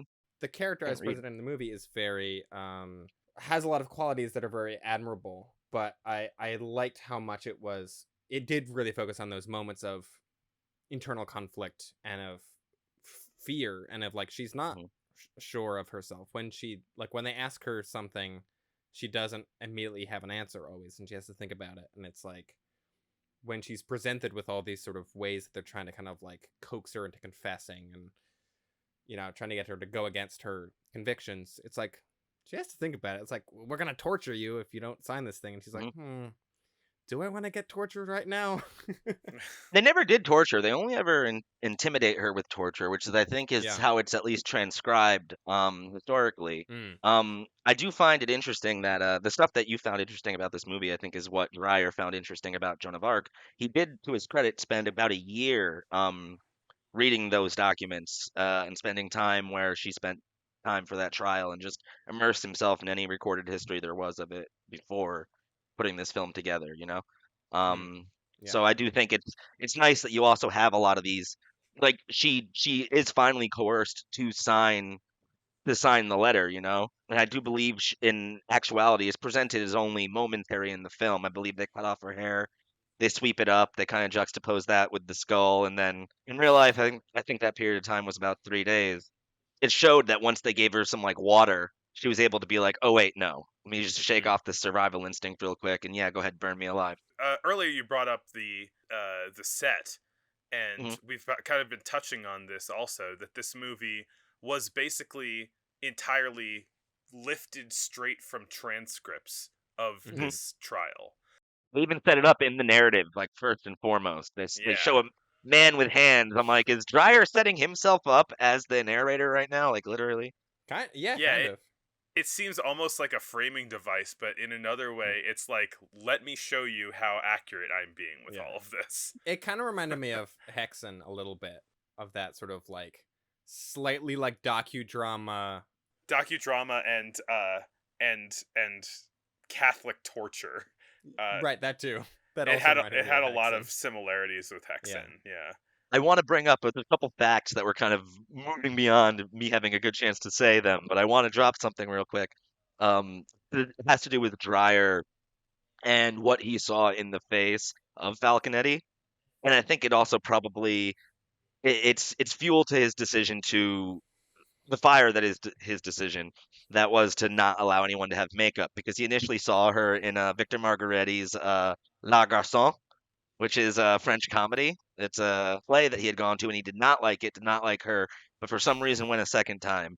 And his quote is that he felt there was something in her which could be brought out, something she could give, and therefore he could take.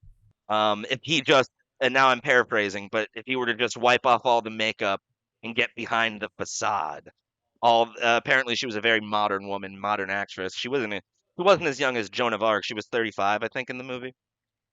From the moment he saw her, was like, yes, yes, that, but everything different. Hmm. And at some points, I almost felt uncomfortable watching it because she does most of the heavy lifting, and I do feel her pain, and I think it's because he was in pain, making the film. Apparently, there are several other anecdotes about Mhm. their pensions. Glenn, you had mentioned to me before we started recording, we were talking about how she'd only done a couple of films. I wonder if there was a kinship she might have felt to Joan of Arc, that might have drawn her to this. Did you do any reading or hear anything about how she might have wound up accepting the role? No, I mean, yeah, I knew that she was a theater actor primarily, and that this is one of her only. I think there was one other film role that wasn't even very big or notable. Which I just kind of assumed that she was like, oh, I do theater, I don't do film. It's new and weird, and I don't like it. And I can't imagine this experience, changing her mind in that regard. But yeah, I don't know. I don't know how much her lack of film credits has to do with this movie specifically, or if it just didn't really interest her. But Yeah, it's interesting that you bring up the stage thing because, like, the most notable thing about this movie is the subtle, small face acting, which is mhm, the Mhm. opposite of what you do on stage. So right, Exactly. she Yeah. definitely understood the assignment here. The yeah, challenge. yeah, oh yeah, Yeah. Yeah, yeah, yeah. She didn't feel outside of her medium at all. She understood the different elements at play that she had to tell a story, and yeah. she acted differently than I imagined she did prior. I mean, not just that. I feel like this movie specifically gets held up as an example of like great film acting specifically, of like Hmm. what is it about cinematic acting that stands out from other forms, and like how it's like this. I feel like is often held up as like one of the best film performances in history, which is like I kind of find it hard to argue with because it is like it's very straightforward. It's a lot of shots of her just thinking and sort of processing stuff, not speaking, and it's just that tight close up of her face for like like 70% of the movie. But it's like it like distills it down. One thing I think I like about a lot of silent movies that we've been watching is it like distills down some of these concepts to like very simple, pure forms of like this is what film acting is. It's like a close up of someone doing seemingly very little, but expressing so much with it. And it allows, since film is such an allegorical medium, it allows you as the viewer to then put a lot onto their face yourself. Yeah, Hmm. yeah, That makes sure. sense. There's a good bit of Kuleshov going on in this. Yeah. I think about the fact that none of the actors wore makeup is they shot this movie on a different type of film. They shot this on panchromatic film, which exposes a wider spectrum of light. It's like colors will show up more accurate. It's black and white film, but it captures more a wider spectrum. Contrast was a big part of this undertaking as well. Yeah, Did you know the whole set was pink, pretty much? yeah.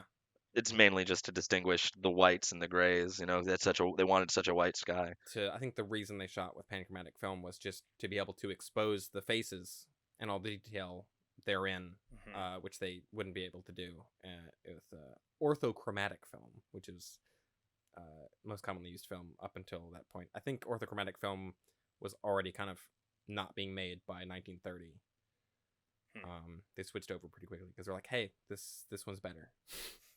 Looks HD. Look at what Carl did.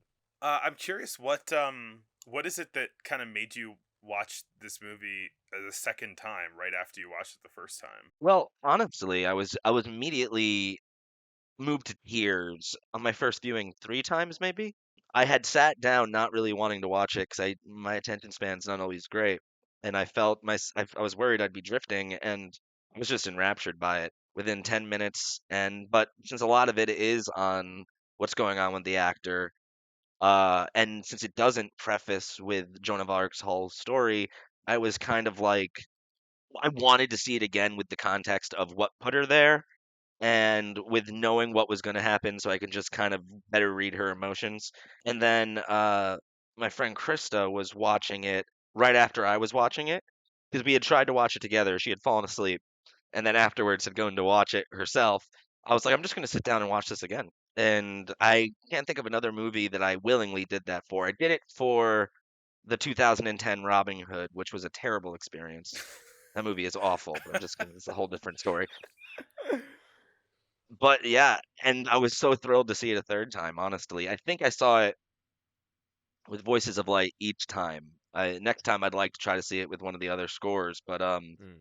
I'd like to take a point asterisk to talk about that some more, how this film was rediscovered and how Voices of Light came to even be cultivated for it. Do you know where they found this edit of the film? Yeah. Well, I think we should, if we're talking about how this movie, like the history of this movie's kind of release and like the different versions of it, and it's like rediscovery, and that, I think we should start at the beginning, which was like this movie was, came out in 1928, and it was almost immediately negative was lost in a fire, and so then Carl Theodor Dreyer was able to recreate the entire movie using alternate takes that weren't used the first time. Think Into the Swamp. And there's even like there's some versions of the movie that have more wide shots in them, Hmm. which kind of shows like he shot wide shots that show the whole set, but he just didn't use them. You missed the beat there. The second edit he did with the retakes also burned in fire not long Well, after he yes, did no, it. I was getting to that. So yeah, he recreated the entire movie with alternate takes. That also burned in a fire again almost immediately. But there were still copies sort of floating around that were screened, but they, those Not were the original cut though. volatile, those were brittle. Some of those got lost. In the 50s, someone took the re-edited the sort of alternate take version and recut parts of it, put in a voiceover at the beginning, took out a lot of the intertitles and put subtitles in, cut off the side of the frame for to add the soundtrack in, the optical soundtrack, which Dreyer hated. He thought it was terrible. There's a great quote from him where he says, "The editor, again with the best intentions, has tried to make the film more accessible to the general public by appealing to the public's bad taste." We've got so many like that. And yeah, fun guy. And then in the 60s, someone cobbled together a version with like using both different known versions of it. And that was for a while like the only version of it that existed. And then the original cut was rediscovered in 1981 inside a janitor's closet inside of a mental institution. And no one really knows how it got there, which is great. One other thing I have here, which I'll leave it to you guys whether or not I go over it. I did kind of took some time to read this really lovely essay by Richard Einhorn on the Criterion copy I have. It was a Mm-hmm. written essay talking a little bit about how he came to put together and the orchestral piece that is Voices of Light. But I like this quote from Richard Einhorn, which is Joan of Arc, the illiterate teenage peasant girl who led an army, the transvestite witch who became a saint. Joan of Arc transgressed them all. Sets the stage for how different she is than everyone else, you know. Mm, And it wasn't until 1920 that she was declared the saint that she is now. right. Which is like 8 years before the movie came out. So that's like Yeah, that's a new. recent Cynical. thing that Joan of Arc had been like canonized or whatever as a saint. Which I do think is kind of interesting context for this movie, where it's like, oh yeah, we're Joan of Arc just got her due. Like let's make the sort of like definitive Joan of Arc movie. Yeah. Let's think about now that she's a saint, let's show why the choices she made were so powerful and valuable because she was essentially made into a martyr and she was okay with that. Yeah. Or at least the character in the movie is. Or at least, or if it happened as is portrayed to some extent, a lot of it could be mental illness. I mean, she could be a human who's like, in a moment of clarity, is like, yeah, I don't want to die, so I'll do the horrible thing. I'll do what you're forcing me to do, so as to not die horribly. But then, the voices lift back up, because that's what I mean. God lived in her head, according to her. That wasn't. That part's for certain. I think a lot of the people who followed her probably followed her because they bought into that. And nowadays, I don't think she would have certainly wouldn't have walked at 17 years old up to well, maybe one of our presidents in recent history. But I was going to say most presidents in American history aren't going to give her an army. They're probably going to put her in a box. Um, ooh, was Joan of Arc in the asylum where they found the copy? Ooh. Oh, I mean, it was there you in Norway, so I don't think so. You But could time travel to Norway. So she was 17 when she got that army. All told, by the time she was being burned alive, she was only 19. yeah, So she led a very short life, and I feel that while I'm watching this movie. yeah. I felt that actor felt connected to that death. Um, she did such a good job. I have it. There's nothing that could really be extrapolated out of this, but like 3 times in my notes in just big letters, it says her eyes. Yeah. Yeah. I feel like we'd be remiss not to at least mention that once. Yeah, the amount of expression that she's able to give through eyes, and then not in a sort of like overly kind of, silent movie dramatic way, and Mhm. just sort of like in a really kind of I hesitate to use the word soulful, but I feel like it applies here, Yeah, Oh, it's it definitely does. quite nuanced and subtle acting for a Yeah. silent movie. This movie does a lot of cool stuff with eye lines too, in terms of just like where people are looking and when. Because it's almost all close-ups, like there's a lot of stuff of people looking between each other. I think even the repetition of that does kind of strengthen some of the just the points this movie's trying to make. Like there's so much of the judges just kind of like giving each other these like kind of snide looks, and it's like their disrespect for her is so palpable without them saying anything. It's purely just through their body language and how they are looking at each other. That guy who looks like one of the Koopa Bombs with the little Yeah, pointy he's hair, got the little devil 2 little horn hair. triangles. I've Yeah. got I might have a drawing. That doesn't matter. I also noted the devil horn hair guy. But there's also there's the one guy that is sort of like trying to play kind of good cop in the interrogation, is trying to kind of Not convince the her young to man, you know what I mean? You mean the older guy who's the like, older "Oh, it'll guy. all be Yeah. over soon." Yeah. Yeah. And where she keeps looking to him while they're asking her questions, and he's giving her a nod or a shake, and he's trying to get her to say what the court wants to hear. hmm But it's I wonder if like he was supposed to be her her lawyer essentially, her representation. medieval lawyer, maybe. But there's so much of just that thing of they're looking back at each other and through their eye line that is this movie gets eye lines really well. Like it does a lot with that. Just that one very simple 2 close-ups and a cut. This whole movie I feel like is a great example of like less is more. Of Mhm. it's like it is kind of so minimalist in its visuals and its set design and all that stuff, and it's like the simplicity of all that I feel like really kind of creates a greater whole. I would say it's simplistic until it's not. Some of the shots they did in this, I hadn't seen in anything that had been made earlier than this. Maybe you Right. guys could easily tell me I'm wrong, but there's one shot that they go to a couple times, which is the camera's kind of it's up above and it's upside down looking backwards, and then it kind of swings so it's facing down and moves at a 180-degree angle so it's looking forward.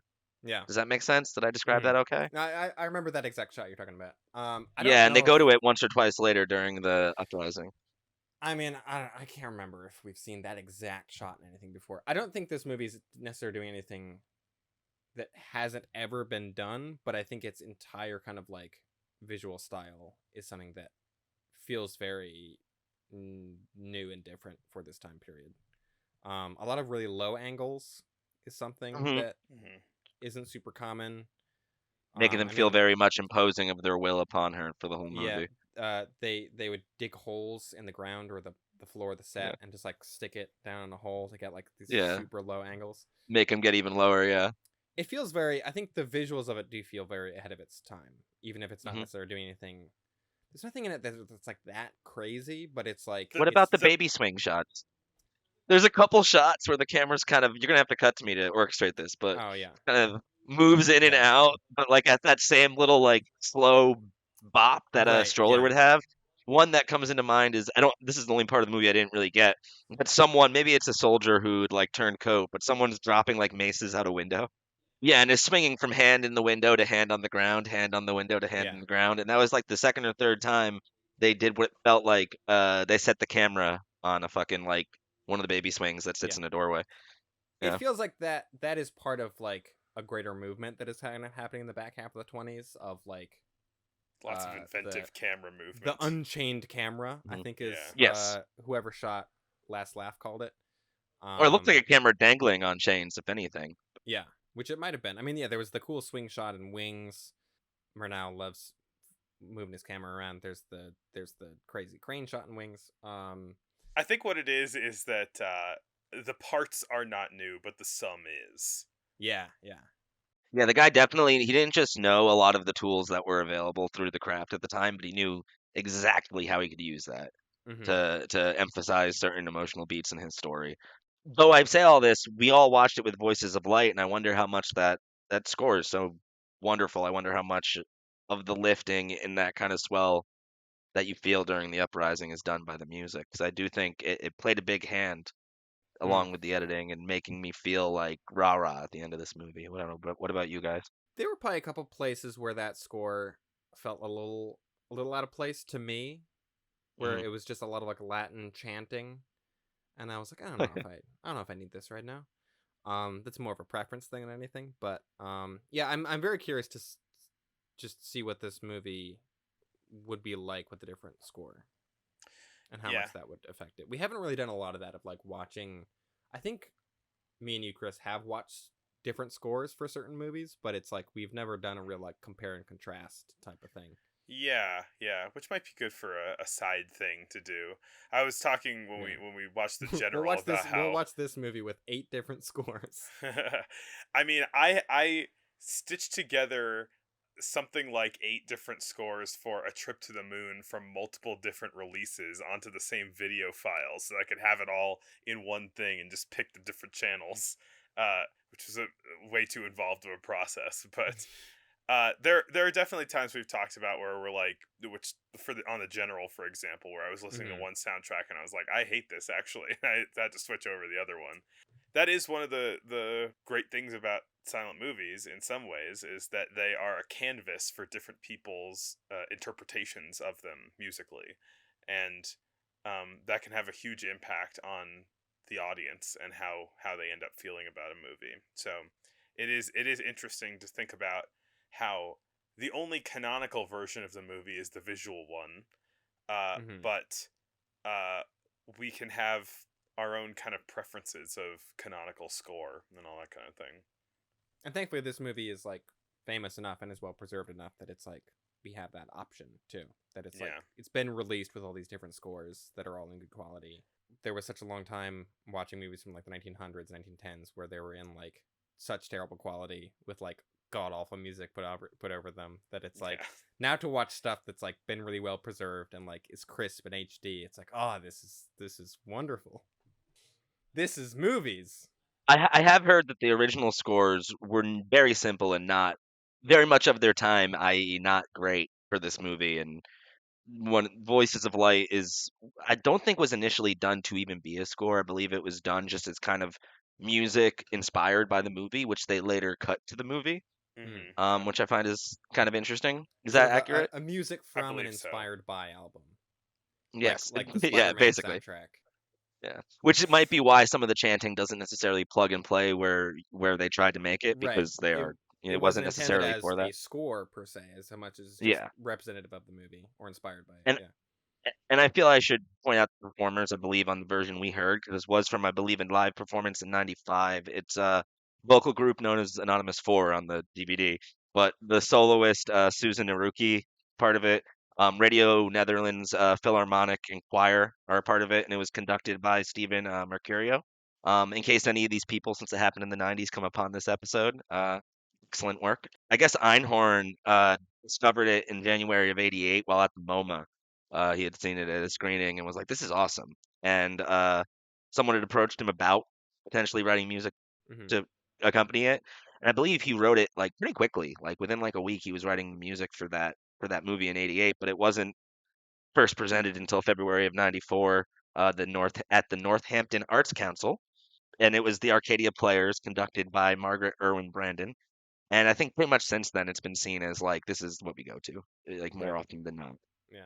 But yeah, I wanted to highlight that because it adds a lot. It really does add a lot. I mean, go figure, sound and movies. I think there might be a version on my DVD release that is truly silent. Yeah, you just press the mute button. Basically. Yeah. I mean, sound in movies. That's I guess it's not a huge theme of this episode because we're still watching all silent movies, but it is like a recurring. It's like we're in the moment now where it's like, yeah, we gotta kind of upend the entire business and the entire like art of it to a degree. It's pretty seismic shift. Really is. Since there's so much of this is just close-ups. There's some visual imagery that really sticks out to me after Mm. seeing this. Like I can just mind's eye as I stare off into the distance. There's easily 20 shots that are like photographs in my head. So I Yeah. was curious if there was anything like that that stood out in this movie to either of you guys.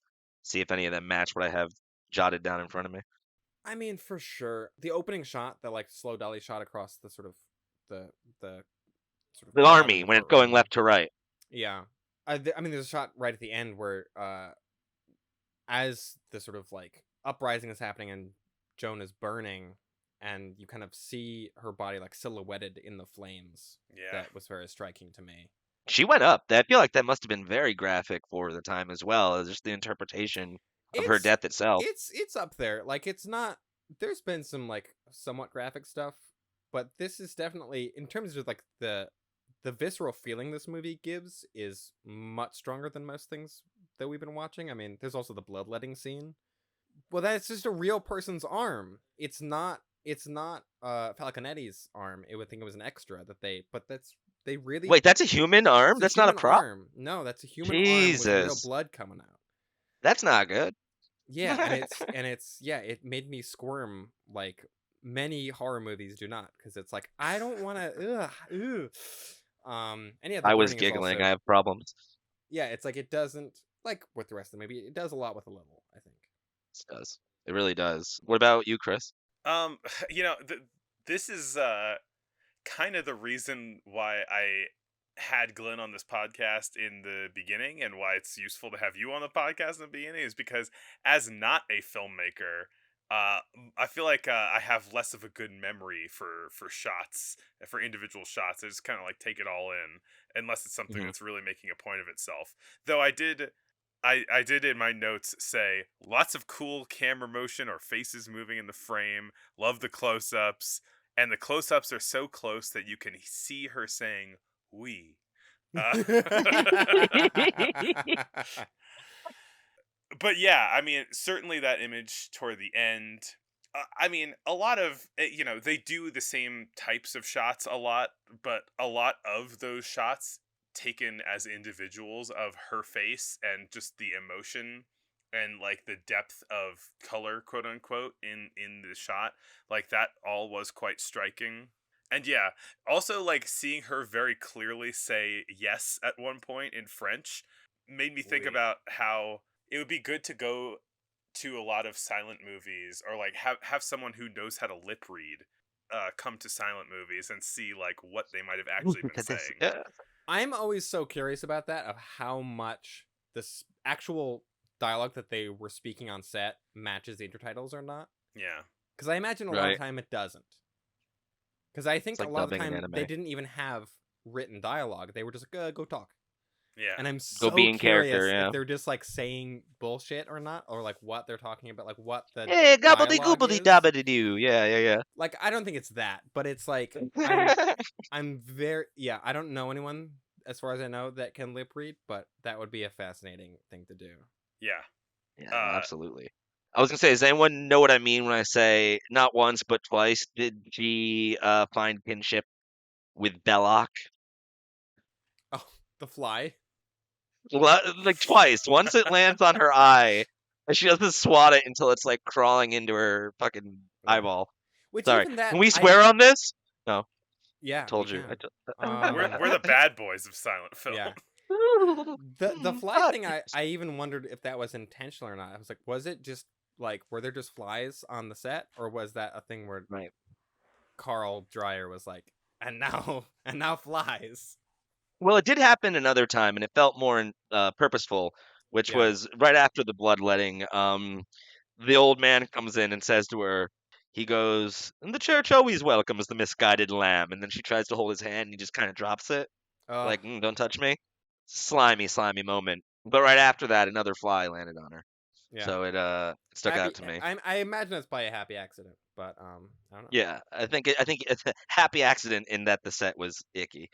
Yeah. Or maybe Uh, they used the take that there wasn't a fly, and they're like, the fly one's the only one we got left now. Well, no, the one that we watched is all the original, uh, first choice takes. I thought it was the second yeah, choice. no, the second one burned up too, but they found in the institution the original cut Oh, somehow. I Yeah. thought it They was have the no idea second where it cut came they from. found. No, the one in Okay, Norway was No. the original cut. gotcha. Yeah, With no censorship edits, no nothing. It was just like the somehow, pure. and in good shape too. Yeah, it's like the perfect storm. It's just like, no, this is exactly what we wanted to find. So cool. Every time I see a reel of random film, I wonder, like, is this something Is that what it lost? is? Right. Yeah. It's like, is this the Murnau Jekyll and Hyde movie? The day before yesterday, I just went to. I just drove 3.5 hours each direction to go and pick up about 50 film prints from the basement of the previous tech director of the Telluride Film Festival. Oh, cool. He was donating them, and he had like 50 or so movies plus a bunch of just like random reels of stuff and short cartoons and everything like that. It was a very long day of loading thousands of pounds of film into Oof. trucks. But you always wonder if like in one of those basements, like you're gonna find something that no one has ever seen before. Because that's Event always Horizon the Director's story. Cut. Event Horizon Director's Cut. No, I'm That- sorry. I'm a right. nerd. The story isn't like, oh, we found this in like a lab somewhere. It's always like, oh no, this was under So and someone's so's floor. closet, yard sale. Yeah. Yeah. Kinda This was stuff, like yeah. inside a toilet somewhere, and then it's like The now back of the it's- we toilet, yeah. restored it. So yeah, everyone check your toilets. There might be some old silent movie prints in there. A couple moments I want to point out. I'm almost, believe it or not, got through all these notes. I have problems, but No, it's I went You are ham. you're showing us up right now You're because so much more prepared than we ever are. So this is great. You still have to edit through my babble, so It's You're all doing great. going in. there's a lot of spitting. I wanted to point out the spitting. They spit on her all the time. The bug, before I get away from the fly, I'm going to go ahead and say it's intentional because we got two fly beats. The third beat is a maggot in the eye socket of the skull when they dig up the bones, and that's the beat that makes her for momentarily cave. And she's been having the fly land in her eye, land in her eye, land in her eye, and then to see that and imagine that as her, the fly birthing off of her death, she couldn't take it. The for a maggot in the moment. eye socket. I mean, wow. if that's intentional, that's brilliant. If it's unintentional, it's somehow even more brilliant. But that's the thing. It might not. That might have been something he found in the edit. You know what I mean? No, it might be, but if it's in the edit, who cares? It's put. Right. I think it's It's in the movie. regardless of whether it happened pre, post, or in Yeah. production. That was a decision, and I think it was a brilliant one. And those kind of details, I wouldn't have caught that if I didn't have notes on a third watch. Mm. So that's one of the reasons I want to keep going back to this movie. There's always ways to tie these shots together. This movie is structured very beautifully in threes in a lot of spots. Like Mm. very, very much foreshadowed imagery. I also think it was intentional that the moment that made her snap back to reality is not just her crown on the ground, but it's her hair being swept up after it's shaved from her head. The hair is dead, but it grows back in its place. You know what I mean? And Mm. that imagery in juxtaposition to all the bones, a much more beautiful side of human decomposition, I think, made it easier for her to No, no, I know what I have to do. So that was another image of just sweeping with the triangle they used as like a dustpan. Mm-hmm. Um, I thought that was a very nice shot as well, even if it was it's less going on. It's literally hair getting swept off the ground, but felt like it meant so much. I didn't feel like there was a wasted cutaway. They did a lot also to emphasize her point of view throughout the movie. You had the first example of the baby swing shot was on the main judge, and it was kind of going in and out of his face. Yeah. And it was kind of while she was starting to, you can imagine, feel nauseous, getting that circle of repetitive questions around her, as they're just trying to get her to talk herself into guilt. And then there's a few others. There's the camera moving into the guy spying through the keyhole. Mm-hmm. Yeah. Do you remember this? That stands out in my mind. The spinning point of view, when all the judges are in the room with her and she realizes she can't get a final sacrament, and she decides that I'm not sent from Satan, you're sent from Satan. That's another example. And the most common one, I think, is you have a lot of examples of framing with the head in the lower third of the frame, with a Mm-hmm. lot of extra head space behind them that's either showing maybe a cross on the wall or what have you. And to me, it expressed a sort of almost dissociation that she was feeling, whereas she couldn't meet these people in their eyes, or maybe she was lost by the grandeur of the situation. Even down there, looking up and giving them all that emphasis, she was looking kind of past them. They did a lot of point of view in this that I can't remember seeing in other earlier movies I'd seen. So I guess that's another question I wanted to ask you guys is how common was point of view at this point in feature film, and were a lot of these kind of like movements that were meant to express feeling rather than actual vision? Was that kind of seen as avant-garde at the time? Is It that probably outside of the reg? it probably was seen as avant-garde somewhat, but it's not. I wouldn't say it's uncommon. I think especially in I think the American movies are probably a little bit more simplistic. I don't want to put them down because there's been a lot of really good American stuff in the last few years of movies. But yeah, I don't think any of those things are new ideas, but they're being used really effectively here. No, I they mean, I absolutely almost are. feel like the very idea of a close up started as a POV shot, and it was like a whole gimmick that they'd build a whole movie around. Like there were all of the looking Yeah. through keyhole movies. There were all the like what is seen in the telescope movies, and it's like, ooh, look over here, it's a dog. Look over here, it's a baby. Wonderful. And there's a lot of brilliant intercutting. That's the last big thought I have as far as the Yeah. cinematography is concerned. Where she's giving her last sacrament, and she's with that young priest who kind of, as the movie goes, it seems starts to feel bad for her. Mm-hmm. It's intercut with these awesome overheads of the military, people prepping the execution, all the religious imagery of the sacrament, the cross. You have all these young boys lining up, ready to take the place of these judges when they come of age, and all of that's intercut with a man playing around on stilts, and I love that. What a commentary on all the like practice of religion. It's all just Yeah. this big We need to cut to distraction. a carnival for parts of it. Yeah. There were some contortionists and stuff. At one point, he's like, "I just want to film this Yeah. carnival for 3 minutes. Is that okay?" Big year for carnivals in Yeah. 1928. Is that true? Why do you say that? Well, because I mean, the other movies that we talked about in this episode, the circus, Man Who the Laughs. Man Who Laughs is a lot of carnival stuff. Is there another one? I think there is. I just got here, so. I feel like there was some more carnival stuff, but yeah, that was like a weird. Just for some reason, all the movies that we chose to watch for this year have a lot of carnival stuff in them. Carnivals are fun. We all like carnivals. And then I want to end it on her burning. Just the final shots of that. Mm, So painful, and I'm glad they opted to show it as much as they did. The imagery with her looking up towards the cross, the birds, the cross getting ripped from her arms, everything about that. It was hard not to cry the third time I watched it. mm. It moved me. I wish I was able to come here with more poignant allegory regarding that imagery at the end. I don't have it, but it was something. And everything about what she was going through, you can attach so many themes of struggle, particularly with people in weak positions, to this character. It's a rare example of a film from this time that I would recommend to nearly everybody, Mm. even if I might preface that you might not like it because of what it is. I think it'll surprise most people, and I especially think it's a strong film for a young person who is a woman or who is bullied, picked on, a person, an LGBTQ person, you might find a lot of support and kinship with someone like Joan of Arc as she's interpreted in this film. Again, it reminded me of Temptation of Christ, wherein a lot of Christians were afraid that Jesus's doubt and fears in that movie would somehow detract from the image of him as their savior, when really those kind of things, I think, they help feed the humanity in these people, these characters, however you want to view it, that allows for generations and generations to connect and relate.